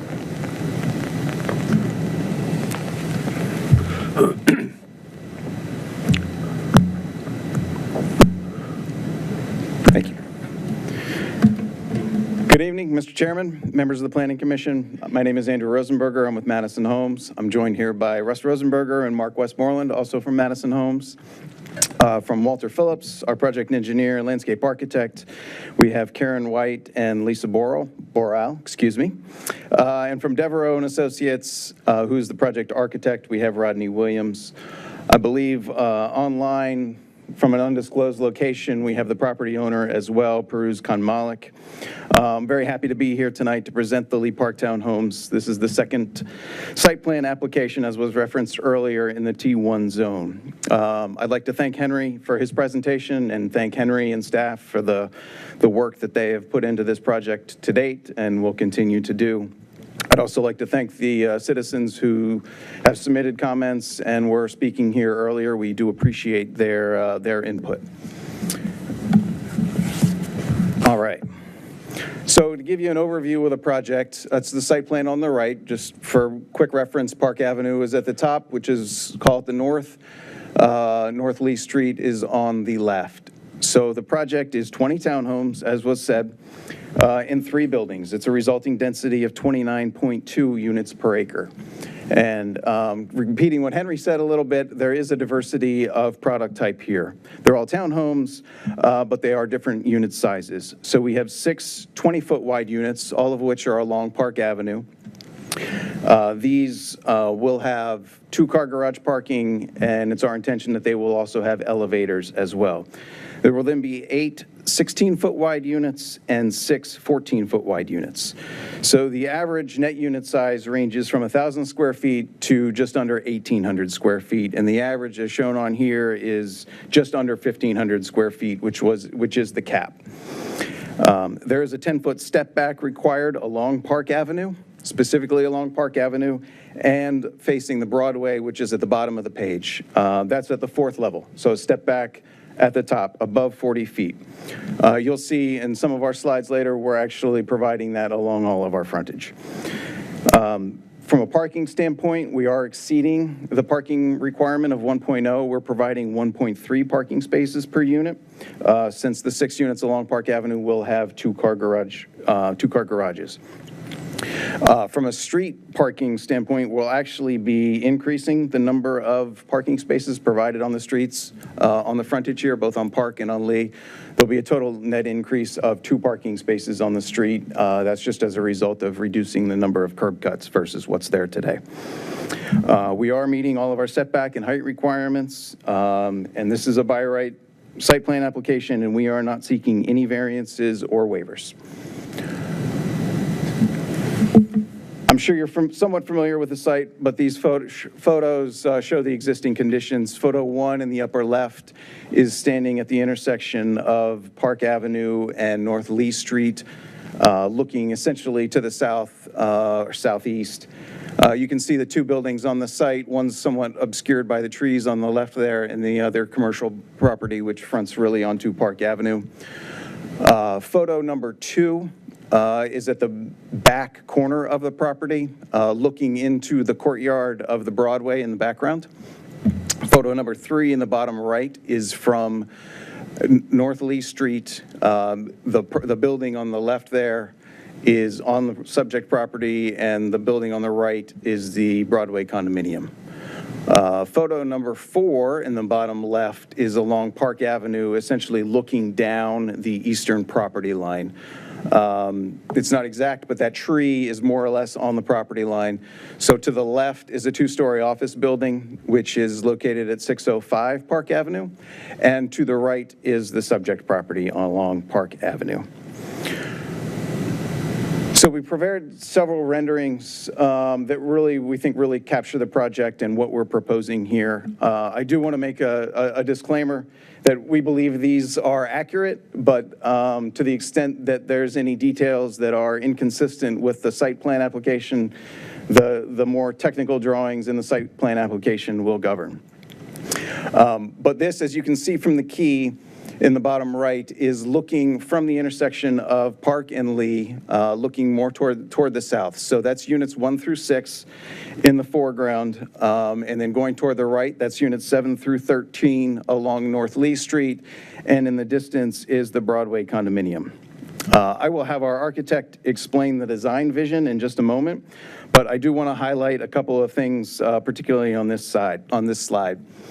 So if you look at the 4th level along Park Avenue, you can see the step back, which is 10 feet, which is the requirement from the street, or from the front of the building, rather. That's a required step back. Along North Lee Street, you can see units 7 through 13. That is not a required setback, but we are providing that, and that really creates a more consistent look. We know that there was also some concerns raised about the spacing of the street trees. We have made adjustments that's really reflected here, and more importantly, will be reflected on the second submission of our site plan. So we'll be increasing that spacing to 20 feet to meet the requirements. From a sidewalk standpoint, we are basically copying what we did at Oak Park. So in terms of the streetscape, the sidewalk hatching pattern and the brick banding, that will all be the same. The width and the fact that along Park Avenue, the sidewalk will come out to the back of the curb in between the tree planters. As an example of how this is not perfect, you can see there's no brick in the sidewalk. It is shown on the site plan. We are intending to do that. It's, again, just a simple single band. It is not a brick sidewalk. Other items I do want to point out is that each unit will have its own individual bioretention facility box in the front yard of each building, of each unit. You can see them along Park Avenue. You can kind of see them along North Lee Street as well. That will collect 100% of the runoff from the roof of each unit. And the other thing I thought that this slide did a great job of capturing is really the massing and the height transition from the proposed townhomes zone transit T1 transitional to the more the taller and denser building along Broad Street, rather, which is in the background. And I think that's exactly what the T-zone amendments were trying to do, was to create that transition. And I think this slide really captures what we're trying to do there. At this point, I'd like to call up Rodney Williams from Devereaux & Associates to kind of talk through the architectural vision that we had for the project. Hey, thanks. Hello. I am Rodney Williams, as Andrew said, from Devereaux & Associates. And this is a project that we're really excited about. I think the 10-foot setback on the 4th level works really well. If it wasn't a requirement, we probably would have done it anyway. It keeps the massing more at the street level. No one feels like overly small when they walk past a 3-unit townhouse as opposed to 4 stories above. But it still allows the owners privacy. If you see, I think I can switch to this one. If you see along the side, there will be some small rear decks, just for kind of like just grabbing some air and talking to your neighbors and seeing what's going on. And one of the comments we got from the earlier submission, I guess, was to try to make each unit kind of individual. So the massing is very similar, but what we tried to do is change the color of the brick, the color of the detailing, and give some individuality to the front doors. The front doors are, kind of a different color, but still in keeping with the warm brick colors. We're proposing 4 different color schemes. If you can see there's a light one, a medium brown, and along there, I guess you can kind of see all 4. Maybe there's typically one that's all monotone. We talked about possibly a painted brick, but we might try to achieve that with a lighter color brick. And what our goal was to try to make something that was more transitional. It's in between your typical colonial and your ultra modern. And the theme of this one was to keep an expansive amount of glass within the bays and different styles of glass within the bays. And that's the system that you see here. We'll have casements in some areas within the bays with the deeper set windows. And within the normal brick facade, we'll have single hung, double hung. Again, with probably a brown or bronze hue to match the warm brick colors and the warm brick mortars that we're trying to achieve. And I think, besides the color of the front doors, I think the bioretention plan has actually helped this, and it kind of gives us its own individuality where you can see kids or people just kind of like congregating and sitting there and talking to their neighbors, and I think it's a good thing. And then as you go further down, I guess, there was a third one, or this is one. This is the one that shows a kind of a different level with the fencing area, but it still gives a sense of community, even though each one's a little bit different, but kind of the same scale, the same massing, but I think it gives its own individual unit, its own kind of, I don't know what I'm trying to say, like that's just a property ownership that this is mine, and that's yours, but I have my own color. So when one person wanted to change brick color, change paint, whatever, they kind of keep it within their own, their own dwelling kind of thing. But you can see some of the detailing we try to invoke on the sides were the banding. The banding is typically at the brick head, at the water table, and the lower level between the first floor and then the second floor. And something that we also try to do, I think is on this one, on the rears of both end units, we're going to have brick on all 3 sides going up the 3 levels, and then typically brick on the back up to the first level, and then siding. And then the siding may vary in the back as well to kind of give you the individuality of which unit is yours. So yeah, I'm very excited about moving this one forward and excited about the color schemes and the opportunity to work on it. So thank you. Thank you, Rodney.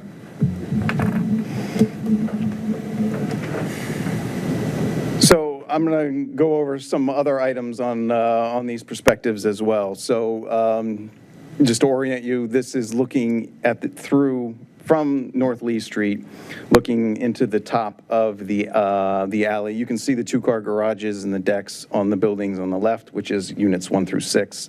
That's lots 7 through 10 on the right. One thing I do want to point out here is this right here is a utility shed that will house the gang of electric meters for that building, for that entire building. Each building will have one of those utility sheds, which will basically house all of the electric utilities, all of the electric meters for that building. So what that will do is really eliminate the electric meters from cluttering the alleys in the back of the unit. They'll all be ganged, they'll all be enclosed. These units will be all electric, so they will not have gas. There will be no gas meters, there will be no gas appliances or gas heat. Everything will be electric. For reference, that The unit closest to us, that's facing us where we see the front door, that is a 14-foot wide unit. The unit next to that is Lot 8. That is a 16-foot wide unit. This perspective then jumps about 100 feet to the south, closer to Broad Street. So this is the same building basically that we were looking at partially before, but this is the entire building. That's units 7 through 13. You can see the back and side of Lot 1 on the left, and then on the right-hand side, you can see the Broadway condominium. This really captures the spatial relationship, which Henry referred to, between the proposed townhomes and the Broadway condominium. As Henry said, it's 22 feet, brick to brick, between the two buildings. We are proposing a low retaining wall and a 6-foot wooden fence just behind the property line. We have heard concerns and met with the residents from the Broadway about some of the plantings in this area, and in our second submission, we will have a revision kind of addressing these concerns. Specifically, we are reducing the number of canopy trees in this area, and we are eliminating conflicts with the underground storm line that runs through a portion of this area. I have another slide that will also address this area in somewhat different detail in just a moment. Oh, one more item on this. I also wanted to point out the step back at the top here. So one of the requirements of the T-zone is that there is a 10-foot step back required above 40 feet adjacent to a B district with an approved special exception for multifamily uses. That part of the ordinance was explicitly to address this situation in this exact location. And so we are providing it, you'll see it in the next slide, for both units. But you can see we're stepping back along Lee Street and also stepping back parallel to the Broadway.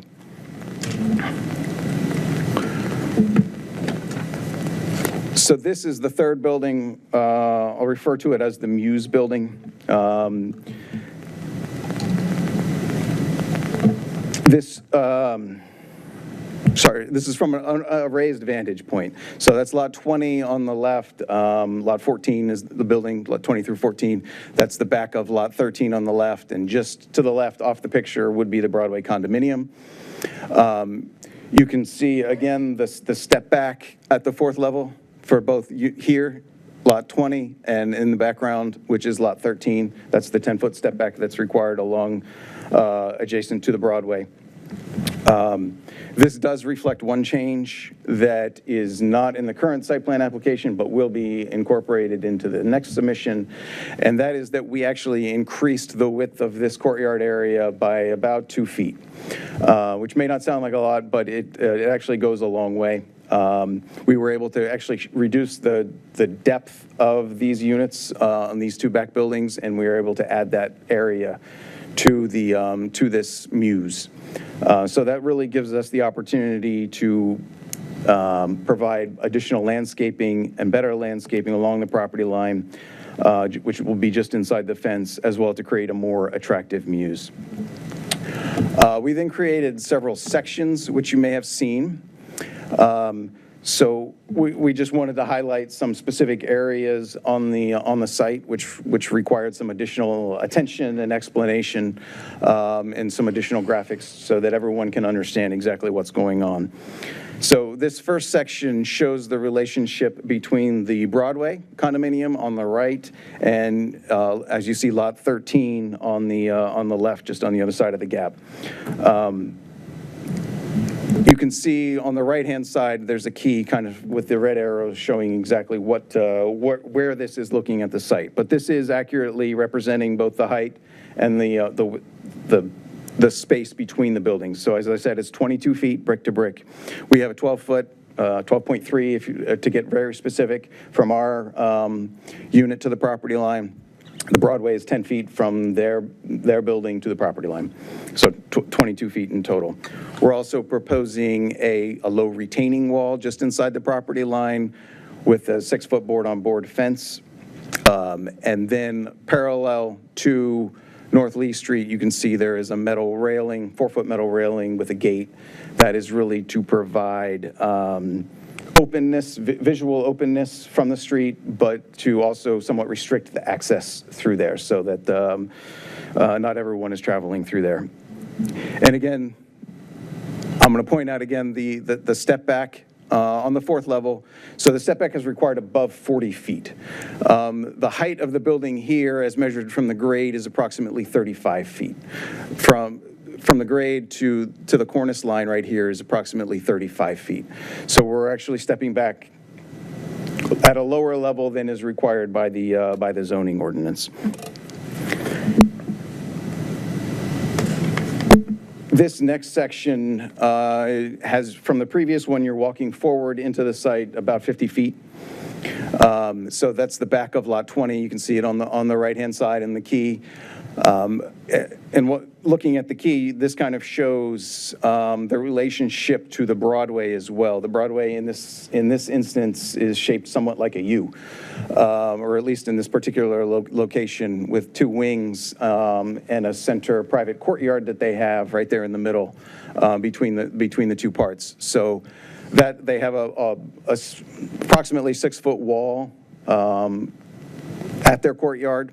And then you can see the building, which is the gray tall line on the right-hand side. That's the building in the distance, which is, it's still the same distance from our unit to the wall. When I say the wall, I meant the courtyard wall. So it's still 22 feet. And again, you can see the retaining wall as well, and the fence and the landscaping. This section then shows the eastern property line. So this is looking south, as you can see from the key, toward the Broadway condominium. So this shows on the right the end of Lot 14, and on the left there, which is that gray block, is the 2-story office building located at 605 Park Avenue. In the middle is the property line. Unit 14 is 22 feet from the property line, and that incorporates that extra 2 feet that I had talked about before. So that doesn't show on the current submission, but it will show on the next submission. And total distance between the 2 buildings is 39 feet. Again, small retaining wall with a fence, and there'll be substantial landscaping along that fence, really to provide some variation and to make it that more attractive, and to provide some screening between the townhomes and the office building and parking lot, and vice versa. Yes, right. So that concludes my presentation. We're all available for any questions that you have. The whole team is here and available. I do note here that there are some 2D color renderings for the fronts of all of the buildings. I did not include them in the presentation because I think the color perspectives better represent what we're actually proposing. But to the extent that there's any specific questions getting into some of the architectural details, I do have them. They're available. I can bring them up. I just didn't want to overload the presentation with that. So with that, if you have any questions, we'd love to hear them. Great. Thank you very much. And thanks, Mr. Zhang and city staff for thorough presentation. As was mentioned, this is a work session item, so we don't have any comments. We did hear from some citizens earlier today. We had some written comments, and I really appreciate Mr. Zhang meeting with the citizens and taking the time to work with them. I think that was a really, really smart idea, so I'm glad you did that. Before we jump in, let me just ask one question, I think, for staff. There was a question about a legal question, I guess, about the consolidation, particularly whether or not the property at 609 Park assumes the attributes of the corner lot when it's combined. Can you address that concern that was brought up from the staff citizen comments earlier? Sure. So a subdivision is a by right action. In this case, the the proposed subdivision would meet all the legal requirements in terms of dimensions, lot size, and the like. And so the site plan would be considered on the consolidated parcel. Actually, consolidating parcels is actually a requirement of the city site plan code. And so ultimately, any setback requirements would be considered on the consolidated parcel. Thank you. And the other question, the other thing that came up from citizens was around stormwater. I don't know if the applicant or somebody wants to address. I mean, this obviously seemed to be a big concern. Mr. Zhang mentioned it with the requirements that this is going to be retaining more stormwater than what exists today. But let's just go ahead and address that comment because obviously citizens are very concerned about that. Yeah. Hi, good afternoon. Karen White with Walter Phillips. And so what we're doing here is we are providing, I think, as presented, the bioretention planters. So each building will have a bioretention planter that the roof drain will fall into, and the water will slowly filter through that planter. And there's volume in that planter to store that water. It stores and cleans the water, removes phosphorus. And the detention is in each planter and then goes into the system. Just so we know, we did have a meeting, there were some staff comments, and we did meet with staff on July 2nd and went through the design. They asked us to provide some more information, but we overall felt we were in compliance with the code. So I can go more into detail, or I don't know if there are any specific. I'm sure other folks will have questions, but I want to make sure. Okay, just that's kind of the big overview, I guess, of where we are. Great. Thanks. Okay. Again, it's a work session item, so let me turn it over to commissioners for any questions, comments, concerns for the applicant.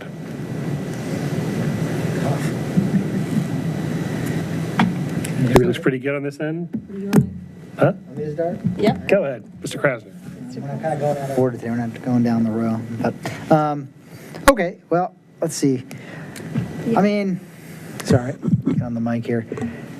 Yeah, I mean, this is another, I mean, it's interesting to see the first couple of projects come in on two kind of, I mean, this is the larger property, but, two corner-like lots with generally the same geometry, and looking at the way, you're kind of responding to that. And I get it. I mean, it is what it is to some degree as far as the land uses that surround you and what the T-zone allows. We adopted an ordinance that allows a certain amount of density if you can fit it, and it is what it is. But just like on the other site where we had concerns about a row of townhouses facing a garage wall, we now have a row of units that are kind of crammed in the back, facing, again, also a blank brick wall on one side, at least for part of the lot. That may redevelop one day. Probably will. It's T-zone. So maybe they'll be facing other townhouses eventually. They might, and it might actually improve the character for the fronts of lots 14 to 20. So, I mean, it is what it is. Density overall, I mean, I think is kind of baked into what we approved in the T-zones. I guess my more, I think, substantive question is about some of the widths here. I noticed that lot 10 and 15 are all the way down to 14 feet wide townhouse lots, which is pretty narrow. I mean, kind of for anywhere. I mean, even in like an urban setting, even like you look at historic townhouses in downtown D.C. or in Alexandria or in other cities, I mean, built in the 19th century, and that's actually, getting towards the smaller end of things. So I guess what was the thought behind that? Because those two are kind of, the only ones that are 14. The other ones are 16, which is narrow, but, probably more within the range, what you might see for a kind of a single car garage, kind of product. I guess I'm kind of rambling, but is there a precedent for that? Did the other project have, I know they're not the same project, different project, but did the other project a block away have any 14-foot units? Have you, has your company ever done 14-foot units in this market? And just what are your thoughts on that? And, was there any thought given to, I understand the idea about maxing out density, but, if that extra width was distributed amongst the other units in that row, they would all gain about 2 feet. Might be a little more usable, a little more marketable. I'm thinking about, again, the quality of the life for people who will live in these places. And so, anyhow, did you put any thought to that? Where did that come from? Yes. So, quick, Oak Park, they were all 17 feet wide. Everything was uniform. Here we have 3 different unit types. So there are actually 6 14-foot wide units. Lot 7, Lot 10, Lot 13, Lot 14 and 15, and then Lot 20. Each of those is 14 feet wide. There is precedence for 14-foot wide units. The closest one that I'm aware of is at Graham Park, the old Loman's Plaza. They have a number of 14-foot wide units. It's in Fairfax County, but still within the same general market. It is a more urban townhome. It's not going to be for everyone. We fully recognize that. But what it does is enable us to vary our size, and it enables us to, by varying our size, we can vary our pricing, and we can hit a price point that maybe someone who wants a townhome, they can't otherwise buy. If they want a new townhome in the city of Falls Church, even inside the Beltway, your choices are very limited. So this opens up the market to a broader population who was seeking home ownership. From a livability standpoint, it's narrow. You'll have 2 bedrooms on the 3rd floor. You'll still have a kitchen and a living room on the main level. It's still a 1-car garage, the 16-foot wide units are also 1-car garage. It's a very similar unit. It's 2 feet narrower. Okay. I mean, like I said, I think overall, yeah, and I'm sure there's a market for anything at some level. I mean, there's a housing shortage in the region, and I get that. And I think overall, it's why, density. I'm not against density at all, but sometimes I think targeted, design tweaks to make the other units, more, I don't know, kind of a better product. I don't know. Like I said, I understand, why people want to have additional units, on a project. I get it. So the way just quickly on that, the way the TU zone is written, we couldn't actually redistribute that. If we were to get rid of those units, we couldn't redistribute it because of the 1,500 square foot maximum cap on our average unit size. So we are just under that as currently designed. So if we were to, you'd have some extra open space, which might not be a bad thing for these folks. But it is what it is. Like I said, I understand it. It just shows you how hard it is when we try to design a T-zone standard and kind of roll the dice and see what we're going to get. There's some things that are good, and then there's some unexpected things, and so. Anyhow, but that was my main concern about whether or not that, the rationale there, and I think I get it. I would say that I'm glad to see that you've tried to improve that area on that adjacent to the office building and make that a little bit better. It's not as tight as the situation on the other project up against the wall of the parking garage. So this is I think will be better than that, and it's a lower rise structure, and one day that may go. Unlike the parking garage, which is probably stuck there forever, at least for a long time. That building may go, and there may be townhouses there one day, and that maybe would work. They might face each other and be a little more of a neighborhood instead of feeling like the kind of the crammed in the back. But anyhow, you answered my question. I mean, I appreciate you answering the question, honestly. But that's my kind of my big picture comment on that. On the stormwater, and I apologize if that was just answered, but I know, I think the folks at the beginning, I know there was some concern about the maintenance responsibility. I mean, even though they're on the individual lots, the HOA. The HOA will maintain all of the stormwater. Would maintain everything. It's not going to be up to individual homeowners, right, to maintain those BMPs. Correct. Right, that's what I thought. Okay. That's it for now. I may have other questions later, but that was kind of my main comment at this stage. Thank you, Mr. Krasner. Mr. Ivor. Some of my things follow up. Krasner said, so I just wanted to go next because I think I have some follow-ups related to unit size. I mean, it's an interesting project. It's definitely different than the Oak Park, right? Project. I mean, different lot, more units, and then just I was expecting more uniformity across these units, just like there was uniformity in the prior development that you brought before us. But I see how, you've made some smaller, you've made some larger. And I just want to focus a little bit on the larger ones. You said that they, because you mentioned the average unit size for T-zone has to be 1,500, but you've got some larger ones, right? And then some smaller ones. Yes. And that's where you keep your average. But let's talk about these larger ones. 18 feet, right? How many? 20 feet wide. 20 feet wide, 2-car garage, right? Yes. And did you mention elevator? They would potentially have elevators, yes, private elevators inside the units. And our objective with those units is, I talked about the 14-foot wide units kind of opening up that market. By having call it a larger unit with an elevator, it really allows someone, what we see is someone who probably lives in Falls Church right now in a single-family home. They're done with the maintenance. They want to be in a more walkable location. They do not want to leave Falls Church. This is the perfect move, called a move-down switch for them. Yeah. And that they can maintain their current lifestyle, they can improve their current lifestyle. So, yeah, no, I agree with everything you're saying. What are we talking about price point on these type of units? So the smallest units will probably start in the 8s. The most expensive units will probably be approximately starting at $1.4 million, $1.5 million. $1.4 million, $1.5 million. $1.5 million for a townhome. So again, I think there was a lot of discussion. I mean, you knew I was going there with this, is affordability. I mean, and, you know, and this is not a knock on you as the developer, but we need to think about what we just designed with the T-zones.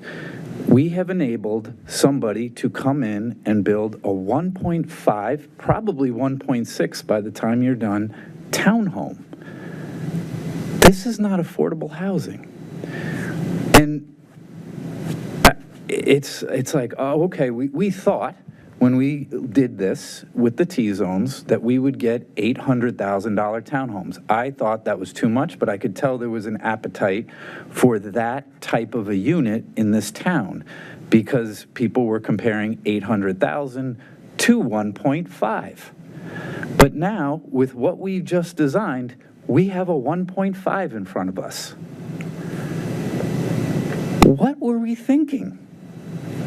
So, you know, again, it's more about us as planners, us as designers, and we tried to do the best we could to put limitations on the T-zones so that we would end up with 800,000.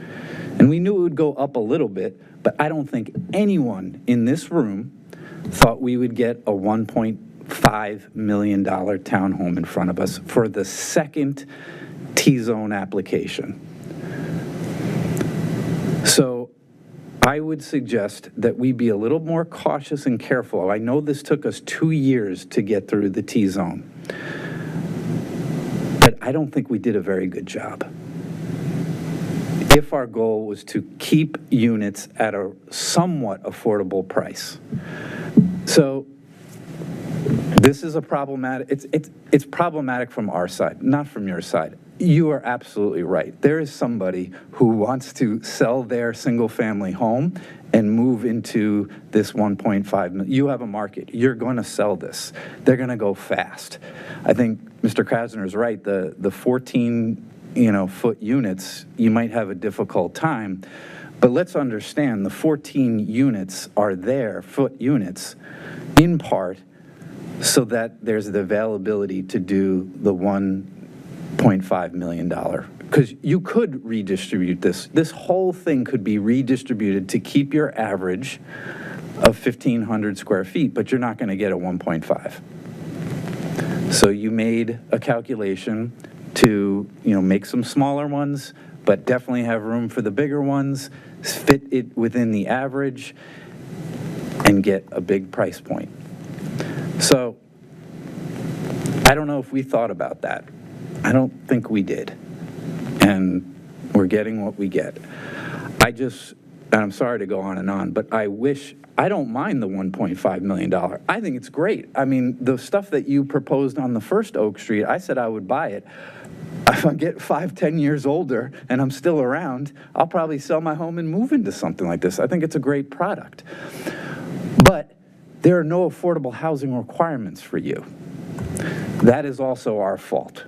We should have thought we would get 1.5 and put requirements for affordable housing. We could have got 1.5 and truly affordable housing with all of this T-zone development, and we didn't. We're not doing equitable growth. We are doing growth for growth's sake so we can fund the baseball stadium and fund the schools, and we're not helping the most vulnerable populations in the DMV. So I know we're gonna talk about stormwater runoff, and we're gonna talk about the siding and the color and the door color, I know that's important to some of you. But what's important to me is that we got affordable housing on the growth that we are doing, and we're not getting any of it. It's a missed opportunity. And we are going to watch the next townhome development come through on this. It's going to be 1.6, 1.7. Maybe we'll max out at that. What are we doing? So could we please think about the tax base that we are going to garner from your $1.5 million units that you got, 6 of them, and they're going to sell, and we're going to get them, and we're going to get an increased tax base. But could we please put some of that increased tax base in our affordable housing fund? This is getting ridiculous. So I know we can't do anything on affordable housing on this deal, but clearly we have gotten a deal where we have gotten units that are way above what we thought they would ever be. I don't know if it's an unintended consequence but it is a consequence of our planning, which has been poor planning if we consider equitable development.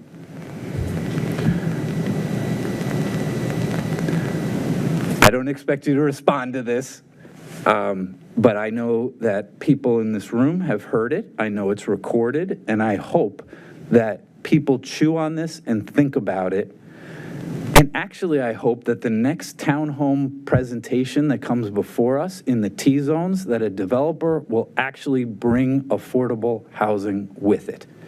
You have brought step backs that you didn't have to bring. You're bringing maybe more stormwater management that you didn't have to bring. You're doing it because you're getting complaints by the neighbors on this. Maybe next time, if you come before us again on a townhome deal, which you likely will on a T-zone, you might want to think about maybe having one of the units cut up and be affordable. And when I say affordable, I'm just talking about like a $400,000 unit. You could cut up 2 of these and have them at $400 each. And that would be closer to the notion of affordable housing. Maybe we'll get that, but maybe I'm just doing wishful thinking. So I'm going to stop now and turn it over to my other commissioners. I know they have comments on a lot of other components of this deal, but I just wanted to point out a couple things that I think we failed on. Thank you. Thank you. Mr. Stevens. Okay, well, sorry to have to go next because I don't have anything quite as lofty as my colleague just had. First of all, thanks for making them all electric. I think that keeps a trend going that we have in the city of avoiding gas connections. A lot of problems with that. So I recall on the Oak Street units, you made them solar and EV charger ready. Are you going to do the same thing on these units? We will do the same thing. They will not be solar, but they will be solar ready. That's what I meant, Yes, solar ready? yes. Yeah. Just Okay. wanted to And clarify, yes. in other words, the roof can accept a photovoltaic system? Correct. Right. Okay. I think hopefully you'll even advertise that. A lot of stormwater issues. I think this is probably more for staff. There were a lot of stormwater issues that were raised in Mr. Thompson's letter from the condominium, and I think it'd be helpful in our next review of this to have those all kind of put together with kind of a clear statement from somebody presumably in Department of Public Works that could at least make those of us that are not stormwater engineers feel a little bit more comfortable. So, things like, first of all, just to make sure that the overall code has been met in terms of our stormwater regulations. Mr. Thompson's letter mentioned things that they're doing in the Broadway to deal with stormwater, and some of those reflected pipes that apparently would affect this project. So it would be helpful to know that is okay, that there's not a problem of water coming back the other way. Has the 20% minimum permeable surface requirement been met? How's that being measured? These are things that I'd like to hear our staff opine on and kind of advise us. The retention tanks, you mentioned that each unit would have one of these retention facilities. And there was a question raised as to whether or not they're permeable. Just things like that. It would be helpful to have some of those, kind of basic questions answered. We mentioned the planting of the shade trees on top of an underground storm pipe, so I think you addressed that. But again, that would be nice to have all of these issues that relate to stormwater kind of put together in one place and have staff be able to advise us on that. A lot of other kind of odds and ends that were on here, but basically I think the project as a whole is going in the right direction in the sense that we have the code. It's more or less lining up with the code. A lot of opinions, obviously, on things like architecture. And by the way, I liked the treatment on the corner in the front on Park and Lee. I think you had a much better arrangement, at least from my uneducated perspective, on the window treatment there. Again, on Oak Street, it was kind of more of a very small window, almost a blank wall kind of look. And this seemed to have more of an urban feel to the way that you designed that corner. So I appreciate that. So I think that's all I have for right now. I'll cede my chair to somebody else. Thank you. Ms. Conwan. Sure. Thank you, first of all, to Mr.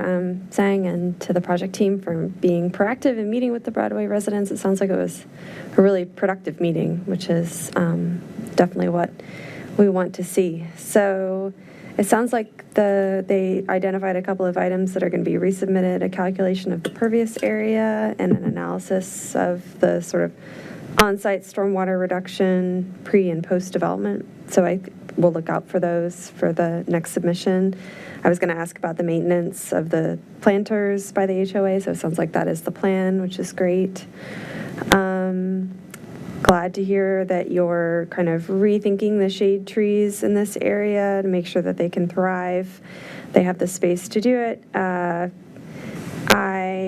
wondered about, and I might have missed this in the package, but did you provide any analysis of turning movements for vehicles? I know that was another item that was addressed as a potential concern. There are turning movement diagrams within the site plan application showing the fire truck as well as cars The entering and access to exiting some of the garages. the garages, okay. And is this a situation, again, I must have missed those, I'm sorry, but is this a situation again where people aren't going to be having like a Tahoe in here? What kind of car? Yeah, correct. This is not built for Tahoe a Tahoe. territory. Very few garages are built for Tahoes. Yeah. No, I mean, I think that what the car that's shown typically on our AutoCAD illustrations is a medium-sized sedan, which can even include like a Toyota Highlander SUV. Okay. Okay, great. Yeah, I think a lot of the items that I was going to ask about have already been addressed, so looking forward to the next submission. Great. Thank you. Put down here. Mr. Duncan. Thank you, Mr. Chair. Thank you for this application. I'm going to take a crack at being lofty like Derek, but I'm going to hold that for just a second and ask some more pedestrian questions just about issues that you've raised. So you spoke about the electric utilities being boxed and obscured and so forth. That's good. Well, how does the HVAC work? Do we have HVAC units that, the fans fire up and so forth? Where do those go? So it shows actually on these. The HVAC units, let me get the right button here, are on the roof. So similar to what we did at Oak Park, they will be located on the roof. They will not be located on the ground in the alley, or certainly in the front. So the alley will be decluttered. There really won't be any meters or any sort of equipment in there at all. That's our intent. And then there will be screening for the HVAC units as well. Okay. That's commendable, I think. I don't know, I'm becoming more sensitive to noise in suburbia for some reason, but, and maybe it's because my neighbor is always washing his deck with a power washer. But, you know, particularly in this kind of weather we've been having, the firing up of the air conditioning units is something that when you put this many people together in a close space, you know, it needs to be done as thoughtfully and with as much muffling as you can possibly manage. Next question is about the stormwater issue. So I'm anticipating that this is going to improve the situation for all the reasons that have been discussed. And all I'm asking is that as you head into construction and you get out there on the ground, that you've had conversations or have ongoing conversations with the Broadway folks and their vendors, whoever they've used, whoever they've given $300,000 to try to solve their water problem, so that, you know, when unexpected things pop up, something that you discover during the construction process, we have some flexibility and we have some responsiveness to, oh, well, this gives us an opportunity. There was a reference to some water conveyance. It's not clear who belongs to it or what it does exactly. I mean, just watching the work up at Founders Road 2 near my house, you know, the neighbors have seen things that if we'd known, we'd have done a little differently at the beginning. Trying to be nimble in situations like that would be desirable. So I'm just asking for post-application approval, continuing dialogue between your water people and their water people, because we are concerned about the existing residents, and maybe this gives me an opportunity to make sure we thank the Broadway folks who, you know, are continuing to be helpful and substantive and civil in the presentation of their concerns, which are understandable. So that's just a request. It's not something that we, I think, have stipulated before in our, you know, special exception process necessarily, but I'd like to make sure that, particularly in the water issue, that gets taken care of here. You mentioned Graham Park for the 14-foot wides. I've driven by there and noticed that. And where is a comparable back alley treatment that somebody could drive to and say, oh, okay, so my Tahoe won't fit, you know, I'm going to have to downsize to a Highlander or a sedan. Over at Mosaic, are there other situations where the alley width and the garage turn movements are similar to what you're offering here? I can't speak to exact dimensions. We've certainly done this sort of treatment on numerous townhomes throughout Northern Virginia, suburban Maryland, and DC. We've had alleys that are, I would say, roughly the same depth to provide the same amount of room to enter and exit the garage with a vehicle. It usually does not require a multi-point turn. It requires attention, certainly, but it does not require any heroic efforts to get your car in and out of the garage. Okay. I mean, for example, I think during Oak Park, I referenced townhomes that we did in Roslyn. We used that specifically as a sidewalk example, but that was very similar. Those were actually 2 rows. Those were all 2-car garage townhomes. Those were 20 feet wide, so a very similar unit to what we're proposing along Park Avenue, and just in terms of basic shape and size. We actually did have a buyer who had an extended cab, I don't know, Ram truck, and it would fit in the garage, but the garage then wouldn't close. So it was a problem, and that house was not for him. Yeah. Or at least not with that car. Yeah, right, exactly. Okay, good. It might be helpful if there are specific instances that pop up that we could say, yeah, drive over to so-and-so and see how it works, you know, it would help. Help sell the units, which we'll sell anyway, but it'll just help people visualize what we're doing here. Also, with the previous development, we did spend a fair amount of time one night talking about candle power and so forth, and just want to make sure that we're happy here with the lighting situation in the Muse area, or whatever we're calling that area that sides along the side. Have we come to, did we benefit from what we learned in Oak Park? It'll be a very similar situation. There, if you recall, we had some low bollards along the sidewalk. We're proposing the same bollards here. So, you know, we are focused on safety in that area, and there was definitely lessons learned from Oak Park, and we're applying those here. Okay, good. All right.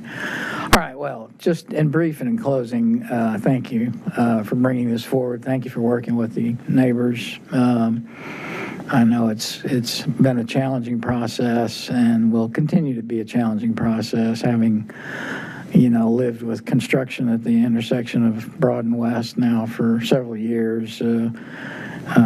I guess I would ask again in the nature of what happens after the site plan gets approved, to try from, you know, start to finish to condense the construction into as tight a period as possible, and be especially sensitive to the conditions of the construction site as you build. I mean, I get it that people who are working in 100-degree heat, you know, are not going to worry about tossing every can into a trash can, but, you know, you're building a nice development, right, you know, in the very near proximity to a nice development, and there's going to be a need for continuing community dialogue about, you know, the impact of the construction site on the neighbors, and I hope that you'll, you know, apply staffing to that just as seriously as getting the thing built. Now, finally, in closing, this is pretty much exactly what I expected when I supported the T-zone reform, because of the nature of the lots that we're dealing with, both at Oak Park and Lee Park. You know, this land is just insanely valuable. I mean, people just cannot seem to get it in their head here in Falls Church how valuable the property really is. You know, at the chamber lunch yesterday on Tuesday, there was a real estate guy there who said, you know, the starting price now for any dwelling in the city of Falls Church is $1.1 million, and it goes up from there. Now, there are a few exceptions that you can still find, you know, something under 800,000 or 900,000, but, you know, we just live in an area where the values of land are so great that the economics, if we're going to make improvements, if we're going to improve the current situation that we have at locations like this, just demand that we, you know, work with the market enough to provide this. This is because you have provided 2018 and 14-foot units, actually does open the door for housing affordability that is not available in any other place in the city.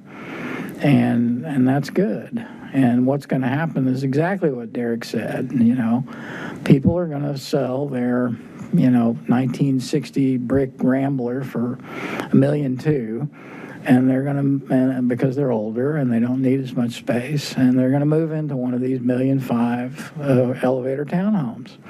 And that's great, because the house that they left, somebody can slip in there and buy it for barely over $1 million, which is, you know, sounds like a crazy amount of money, but it's just the way it is. You know, truly affordable housing here is only going to happen in the context of a dedicated building or buildings. It is not going to happen at a pace that we need it to happen if we try to integrate it into these, you know, properties on land that is so very valuable, because it is within walking distance of all the fabulous amenities of the New Falls Church. You know, when we're looking at Virginia Village or Ellison Street, that's where our opportunities for truly affordable housing are, because then you can design from scratch buildings that, are tailored towards larger families probably. They have amenities that are different from elevator townhomes. It's just, the strategy that we are aiming for with T-zones is exemplified by this development and by Oak Park before it, but really even more of this project here, because, you are going to be offering a product, hopefully, when you get finished building it, that will sell for less than what any other single-family dwelling house in Falls Church is likely to sell for, certainly anything new. Maybe you can buy, a 1948, Cape Cod like mine for $1.1 million, but you're not buying anything new with all the amenities of modern living for anything around that, unless we encourage, and look for more opportunities to build some products like you're bringing to us here. So that's the end of my attempt at being lofty. I mean, we all up here share a deep concern for affordable housing. And there's going to be a time and a place, I hope, for that to be pursued.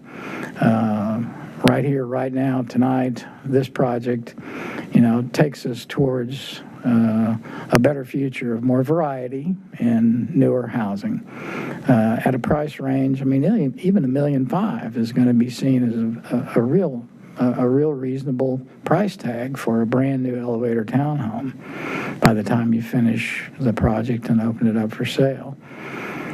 So I look forward to be around when we get to that point, and certainly look forward to working with everybody on truly affordable housing, which is going to need to be, as I've said, in a different location with different amenities and just a different mindset than what we are aiming at here with the T-zone reform. All right, thank you. Thank you. Freelander.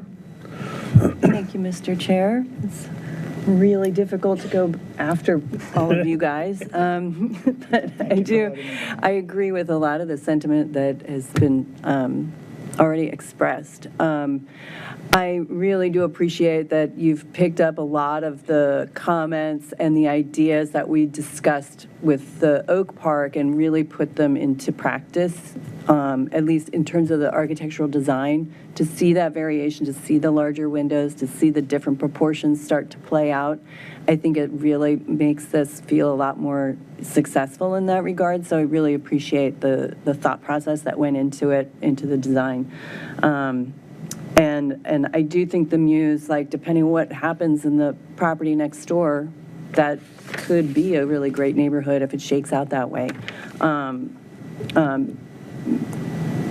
As, if the fence ever does come down, depending what goes next door, right? I think a lot of my questions are going to come back to a couple of basic items. And one of them is for staff.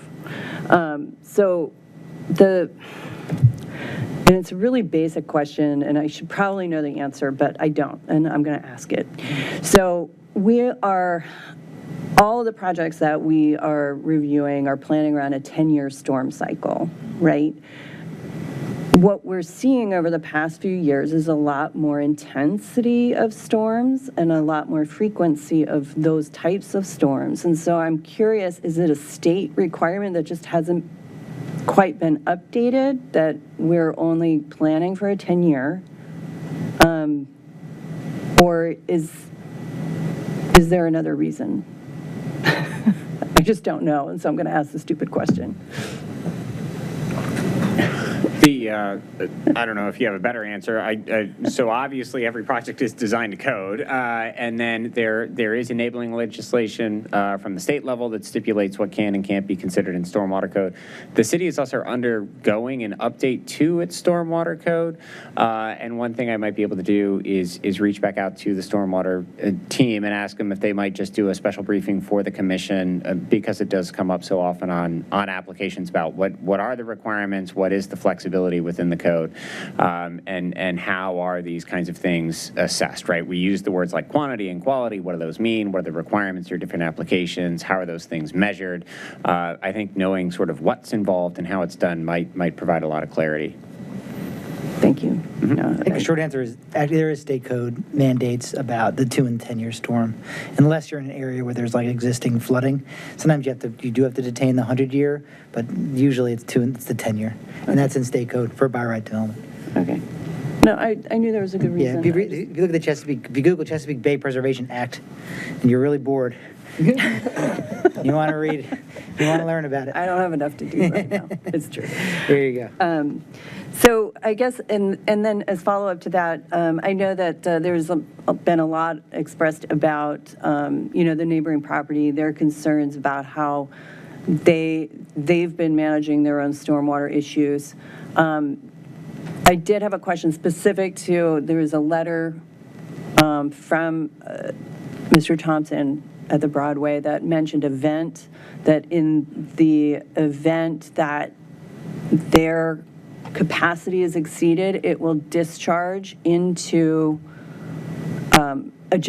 very adjacent to the property line. And so I just wanted to understand how that gets, or make sure that, is that something that is required by code for us to be reviewing when we're looking at that 10-year storm, right? What happens with the adjacent, knowing that there's an event that could potentially discharge more at that property line into the same system that is the city system. And so it's really a city question, is how are we handling that, those calculations as a whole when we start looking at these larger developments that are going to be charging the system more, and what is currently what we're accommodating currently in that 10-year cycle or in that emergency cycle, right?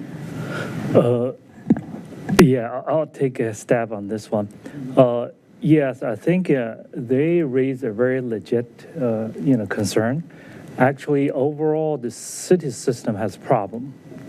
I think the picture show in the letter, which is that kind of a specific event, which is much higher, rainfall in a long time, the city system cannot handle it. To answer prior question, yes, this project meet the current code, both the state codes and the city codes, and then actually they are a little bit above and beyond that. But I'm going to work with currently stormwater management has been reviewed by the third party, is a consulting firm hired by DPW.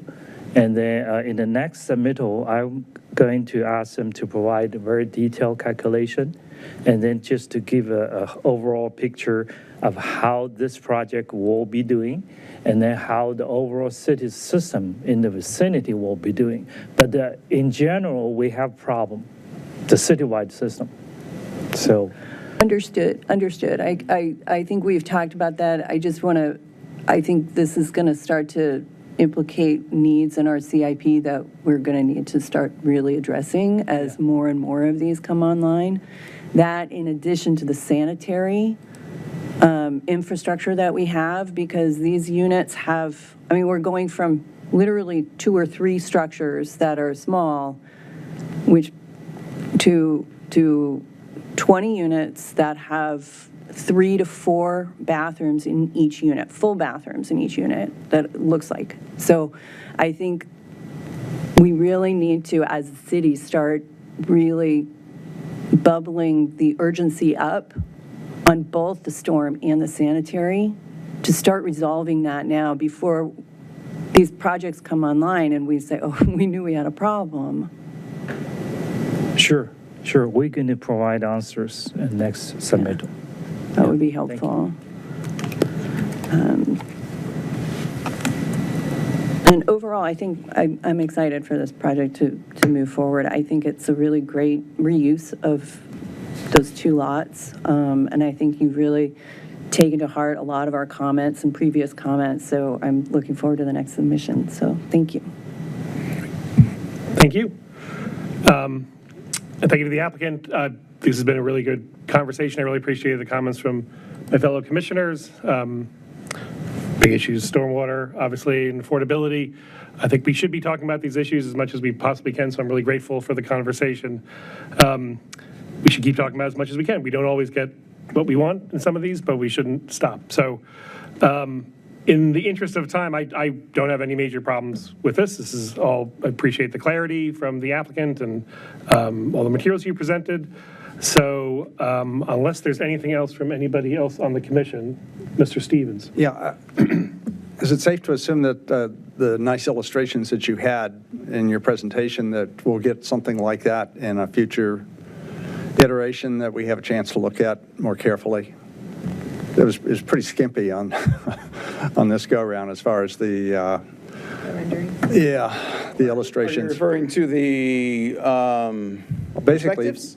yeah, your whole presentation, and I didn't really see too much along those lines in the materials that we got, unless I missed it. But So these got finalized at about 1:30 this afternoon. right.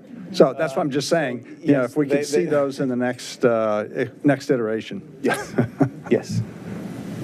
Yes, and again, we do have that we prepared for the AAB. We prepared obviously 2D color elevations, front, back, and rear as well for each building. Okay. Anything else from staff on this? Mr. Stoddard, Mr. Say? No, nothing else from staff. Thank you. Okay. Great. Thank you very much. We'll close the work session item. Appreciate it. We look forward to seeing you guys again. Thank you. Okay. All right, information items. Let's see if we can get this done before we have to move to extend the meeting. Planning Commissioner reports. We can do it. 8A. A Planning Commissioner report. Not to dissuade you from reports if you have them. I don't have a report, but I did share the attachment that's included in 8A. Kind of an exciting development. Fairfax County is submitting a grant, applying for federal grant money to fund the development of an active transportation plan for Route 29, and that would go from Hollywood all the way up to Route 7. So and it says, the article says that they're going to coordinate with Falls Church City, and just generally sounds like they're walking away from their comprehensive plan called for a 29 to be expanded to 6 lanes rather than 4, and so they're walking away from that. It does not fit with their vision for the county. It's just like, this very exciting to read. So hopefully they'll incorporate some great bike lanes. I think we have our own, the South Washington bus stop expansion and access to transit. That's approved and underway, right, Mr. Stoddard? So I don't know, it might be early, but like they're aware of our project in Falls Church City. Yes, so obviously at the staff level, they had coordinated the application before they submitted it. It's common whenever we get close to the border to work at the staff level. So they had run the language of their application by us, and I think we were certainly comfortable with it. And I think the idea of thinking about a multimodal future for Washington Street and 29, within the project limits is very exciting.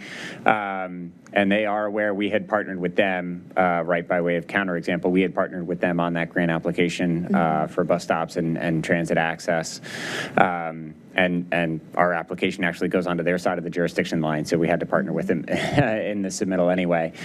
So we have been talking to them about the scope, and I'm looking forward to a new future on 29. Yeah, it's exciting. Anyway, thank you. Just wanted to share that. Good stuff. Other reports? Mr. Krasner? Not really a report, but I got copied on, from the economic development folks, and I think we're invited to this as well. So maybe we'll get our own personal invitation, but they're having a tour of the Broad and Washington building next Thursday from 12 to 1. Thursday is the 25th of July. Letty sent it out and said that the Planning Commission should be invited as well. Great. So if anyone wants to go on that, I don't know if we have to RSVP. It sounds like Maury Stern is going to be leading the tour, and there was no real cap on attendees, so maybe they wanted a head count, but I don't know, Paul. You were copied on that too, so. Yes, so if you reply to Jack and me, we'll get the responses over. Yeah. But Thursday at noon. Thursday at noon, a week from tomorrow at noon. Great. So. Will you or Jack send the info out to the commission? Yes, we need to forward that over. Okay. Wasn't there also an event at the new hotel up at West Falls that we were invited to? Yeah. Same day? Oh, we're so popular. No, I don't think it's the same. Our social calendar's filling up. Anything else, Mr. Howard? Just a quick update on the affordable living policy update. Paul came to our last meeting, gave the committee some advice about land use and how to change land use to maybe get affordable housing, but Paul gave a really good presentation that I think some of the people understood. Some of them didn't. That's okay. We don't have all experts on land use on there, but we have people who are dedicated to trying to advocate for affordable housing. But I did want to mention one thing that we did was to unanimously approve in the update an increase from 6% to 12% of units being affordable in our mixed-use multifamily developments going forward. I don't know if City Council will approve it because we propose changes to the policy and then it has to be approved. It'll be vetted by staff and also people will lobby to change it. But there was a unanimous approval on that. To double it from 6 to 12. So it'll be interesting to see if council approves that, because that will change things a bit. It'll change calculations of people who are coming in to do our big developments. So that's one thing. I also wanted to mention that in that update will be an ask for a dedicated revenue source coming out of the annual budget to the Affordable Housing Fund. We don't really have that. And then the other thing, the last thing that we've talked about here is every time the CIP has come before us, I've said we need to have affordable housing in it, and constantly staff has said we can't do that. Well, there's been a lot of talk, and Mr. Duncan, you mentioned it, about doing big projects that have affordable housing that are standalones, like the Fields and, Virginia Village. And if we are going to execute on any of that, we have to have long-term bonds that are floated, that are part of our capital improvement budget. So if we want to execute on those, we have to have affordable housing in the CIP. If we don't have it in the CIP, we will never execute on the lofty, big affordable housing deals that we would like to do going forward. So those three things are in the update. It is to be seen if council approves it, but I'm hoping they do. And that might affect things that we do here or things that come before us here. So I just wanted to mention that. Very exciting. Could I ask, does the product of that committee go straight to council? It doesn't come through us, does it, or does it? We had a discussion about how it would be vetted when it's completed by the committee and which boards and commissions would review it to give comment. I know there's going to be a public comment period, but I don't know if it's going to come directly to us as a draft, meaning the Planning Commission, or to any other place. It might be just it'll be sent out and people will be asked to comment on it for a time period, and then it will be finalized and then brought before the City Council. So I can't say I'm 100% sure of what the vetting process will be when the committee's done before it goes to council, but there will be some period of public comment. Well, that's good. Good work on all those points. I guess I would just ask that when the product of the group is done, even if we're not specifically assigned to speak to it, that we try to schedule some time to talk about it, and maybe have a letter from the chair or any and all of us that want to sign it, if we can agree on, a few key points to emphasize to the council. I think that would be additive to the process. I think it's a great idea. Staff can help us do that. Yes, as a placeholder, we'll include it as an unscheduled item, and that way, when it does get referred out or made available through public comment, we'll pick it up that way. Thank you. Okay. Director's report. 3 minutes. All right. Well, or we can extend. Should we move to extend now? They may want to make a quick motion. Yeah. Move to extend the meeting 15 minimum. 15 more minutes. Second. Been moved and seconded, all in favor? Aye. Aye. All right, I'll use the 15 plus the time I already had. Three You don't have things to use that the are, whole time, Paul. We're just giving you a maximum not to exceed. you're kind of into my time here. If I could start with the look ahead, I never like to surprise anybody. Ms. Basemore, if we could go back to the agenda, actually, which is included as an attachment.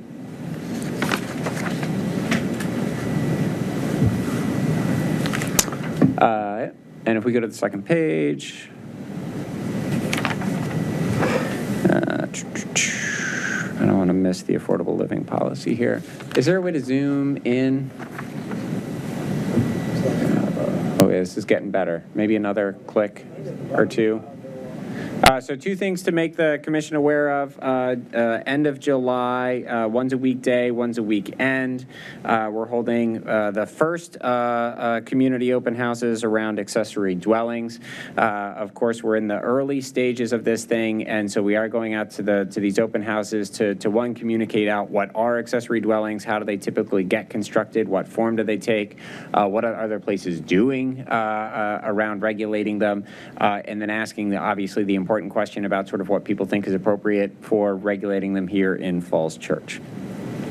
So that is July 23rd, which is a Tuesday, next Tuesday, and then July 28th, which is the following Sunday. Let's see, for your agenda, August 7th, your next regular meeting, again, a full night. Founders Road 2, you had seen this before. If you remember, it was that moving metal sculpture with the seagrass for Founders Road 2. Because of their VCs, that's coming back to you as a site plan amendment, so that'll be for your final consideration. Commercial building parking relief. We had originally thought that was going to be on your schedule tonight.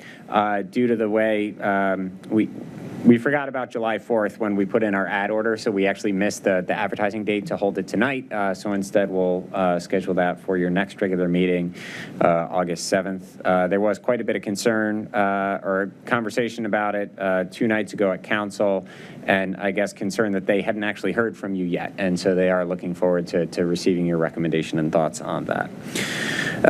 Bike plan update. We had held a series of walking tours led by Carrie Odinino to talk at the neighborhood level about the proposed routes. A lot of good feedback, questions about parking utilization, pedestrian safety, really looking for more of a complete streets approach. So that will be coming back to you on August 7th. The intent is to keep the plan on the same track, which is getting to final consideration by council this September. And assuming that part goes on schedule, then what we would do is refine the designs with the input we got from the community and take that back out for a second round of neighborhood meetings in the spring of next year. And that would still be well ahead of any construction or installation. And then accessory dwellings coming to you as a work session item. You'll see the same presentation that Mr. Traynor has been taking out to other boards and commissions, as well as using at those open houses. Let's see, those items bounce over to council, then back to your group. I know we had done a quorum call for August 7th, and we're good on that night. August 21st, I think we were going to move this down to September 4th, just based on sort of the resubmittal timeline. And if that holds, depending on when they resubmit, then we would probably be looking at maybe an open night on August 21st, so we might look for an August recess on that night.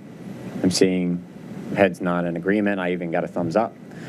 So we'll look to keep that night free, and that would mean September 4th would be an important night. It would be a work session on accessory dwellings, final action on the bike plan, and then you're assuming the resubmittal and the staff review are satisfactory, final consideration on the Lee Park site plan.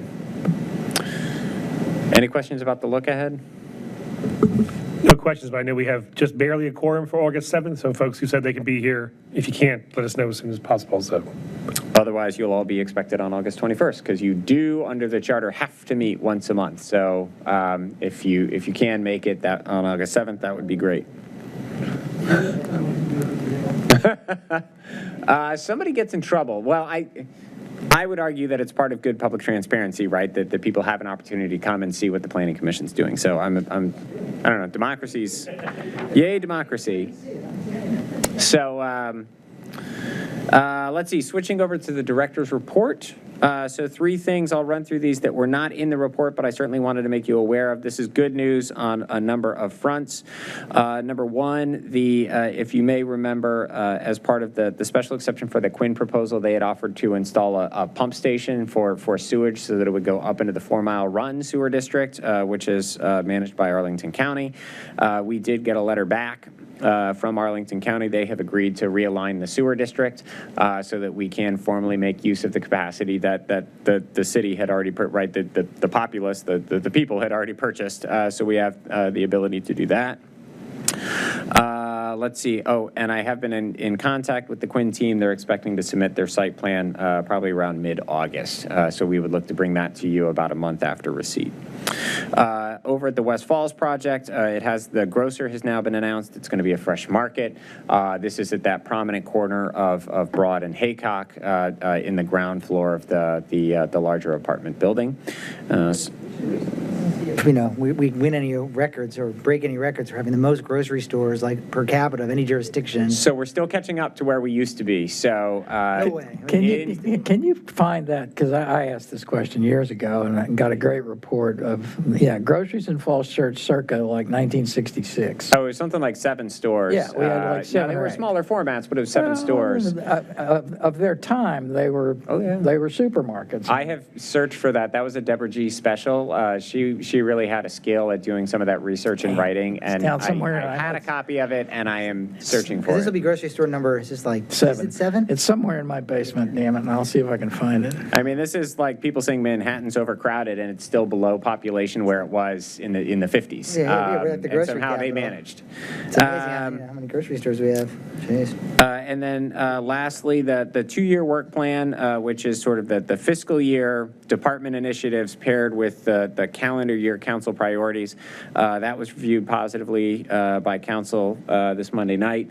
Once those documents are all in final form, I'll of course share those with the commission so that you can see what the council committed the city to, and then what the city government is trying to get done over the same time period. Then into the actual report. So number 1, can we, are we able to zoom in? Sometimes I miss the old projectors in the, that were on that side. They were bigger. They were yellow, but they were bigger. Let's see, City Hall bike parking shelter. This is something I wanted to make you aware of. So with the approval of the City Hall site plan, when the building was expanded and renovated, under the zoning code, there was a requirement to install covered bike parking. Originally, that was thought that it was going to go at the corner of the building where the date stone is. If you're facing the front of the building to your right as you're wrapping the corner to the police entrance, there is a landscaped area. It actually has some really nice cone flowers and some other things in it. Staff, well, in this case, DPW was the applicant. The applicant thought the bike parking was going to go there. They later discovered some water issues, and so they approached us about what could they do on flexibility, and we actually said there's a lot of flexibility. So they had explored reusing some of the parking spaces. Of course, under the zoning ordinance, there's a requirement to get that bike parking within 50 feet of the primary entrance, so they were really restricted in what areas of the site they could look at.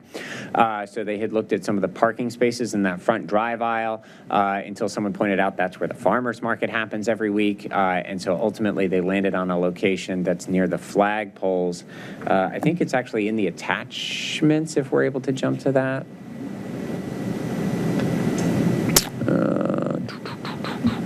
There we go.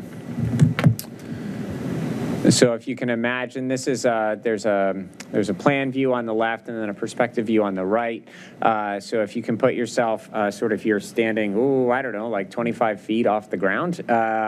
You're very tall, but you're looking at the flagpoles from the drive aisle. So those are the existing flagpoles. Those would remain as is. We would install an ADA compliant ramp to actually get people to the flagpoles, which is an important part of accessibility. We would install trash cans, benches, to make that more of a seating plaza area. And then beyond the flagpoles, there would be a small concrete pad installed, and then the bike parking would happen to the left. So it would be very much visible from the front doors, and it would seek to expand and create a real space out of those flagpoles. This is good, but I seem to recall there was a illustration of this about 4 or 5 years ago that was presented to us. Do you know, is this the same thing, or has this been scaled down a little bit? It's actually the same thing. So you're correct on the timing. It was several years ago that staff presented options for different shelters in terms of color design and style designs, and we had taken that to the Planning Commission, to the AAB, and this is taking that input and moving forward with it. So that's that. And then next item in the director's report. Let's see, this is the Broad and Washington site plan amendment. This was done administratively. It was a series of changes as they went through final engineering. So I want to just make you aware that this was approved administratively. There was a rework of a crosswalk ramp so that we could provide 2 ramps instead of 1 at the corner. That then led to some changes in the angle of the crosswalk. But that was all done to meet ADA requirements and spirit. And then there were some final changes made to engineering the stormwater and the sanitary sewer connections. There might be an attachment for that one as well that we can jump. Well, it's going to be a bubble diagram of a site plan sheet. This is the notice we said, the required notice we sent out to area property owners, and then the bubble sheet identifies sort of the locations of all the changes. So that's just as an FYI, that was approved at the staff level. No changes to the facades or the architecture or the building setbacks, anything like that. And then the last item that I had written up is actually sharing the Planning and Zoning Quarterly Report. So Emily Bazemore actually is the one who does the effort to get everybody organized and get this report produced. As usual, it captures 3 months of activity looking back, and then projects forward at least 3 months into the future about what's going on with each project. And actually, if we're able to jump to the report.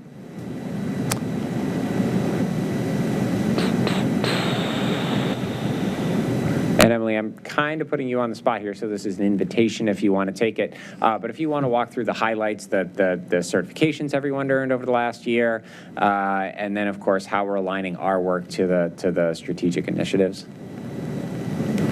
Yeah. So with each iteration of this quarterly report, we have personnel highlights. So for this particular report for Q2, you'll see that we included some certifications received by different team members on the planning team.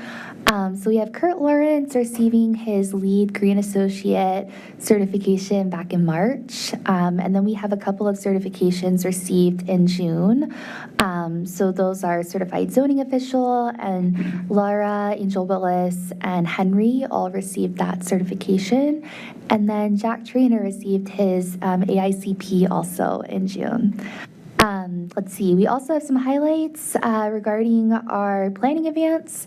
So we attended our quarterly advance at the school office building downtown and did some professional development, leadership development focused on communication styles and leadership, and it was a lot of fun. There's a little picture of us right here down at the bottom. And then, yeah, as Paul said, there's also now a page in the report that's highlighting the department's strategic initiatives produced by council for calendar years 2024 and 2025. So you'll see the projects on the left-hand side of the table. So like One-Stop Shop, the Bicycle Master Plan, the upcoming comp plan update for utilities and facilities, as well as some other projects that are in the pipeline, and kind of where we're at with those based on this past quarter, so Q2, so April through June of 2024, and then some projected highlights for July to September of 2024, so what we can see coming in the future regarding those projects. And then, yeah, throughout the report, it's the usual, so community engagement, regional coordination, updates on current planning, long-range planning, transportation planning, zoning. So, yeah. Thank you, Ms. Bazemore. And that concludes the staff report. Great. Thank you. The report is really, really excellent. Just tons and tons of work in there. It's very helpful to see it all written out. Okay, any additional correspondence, Ms. Bazemore? I think that's it. Okay, I think that's it too. Just one thing, Paul. Mr. Duncan? ULI TAP money that we got for Gordon Road, did that get announced? So we did receive, we highlighted it in the report, but you're right, I probably didn't do enough job of celebrating it verbally. So the city was awarded the TAP. I had included the application in a previous update to the group. That was awarded by ULI and COG. And so we'll be meeting at the staff level with them to map that out. But just to give everyone a sense of what to expect over the fall, it either happens sort of fall or spring, but we'll be obviously at the staff level collecting information relevant to the area, the need for the property yard, the need for the unhoused, shelter for the unhoused, as well as sort of surrounding projects and land uses and vision for the city as already adopted in the West End Small Area Plan, Comprehensive Plan. And then the ULI TAP, which of course is a panel of experts including architects, engineers, developers, finance, range of disciplines. They'll hold a series of stakeholder interviews with leaders throughout the community. They'll do a site tour, and then they'll convene their panel of experts and think about sort of a feasible plan for the future that meets all those community needs. They'll present that in an open presentation to the public, and then after they have a chance to make that presentation, they'll finalize a written report for us. By way of example, we've done this successfully in the past on both the West End and the East End, and a lot of that thinking for the West End is actually what came to fruition in terms of the mix of uses, the density levels, the arrangement of the land. So really it can be a formative report and exercise. All right. Thank you all very much. A very productive meeting. Thank you for joining us tonight, Ms. Bazemore. Thanks to the staff, thanks to the commissioners. We're adjourned. While we're all here, can I ask if we could get a group picture of everybody? We're all here. This may be one of the few times until Labor Day. The bags are deeper.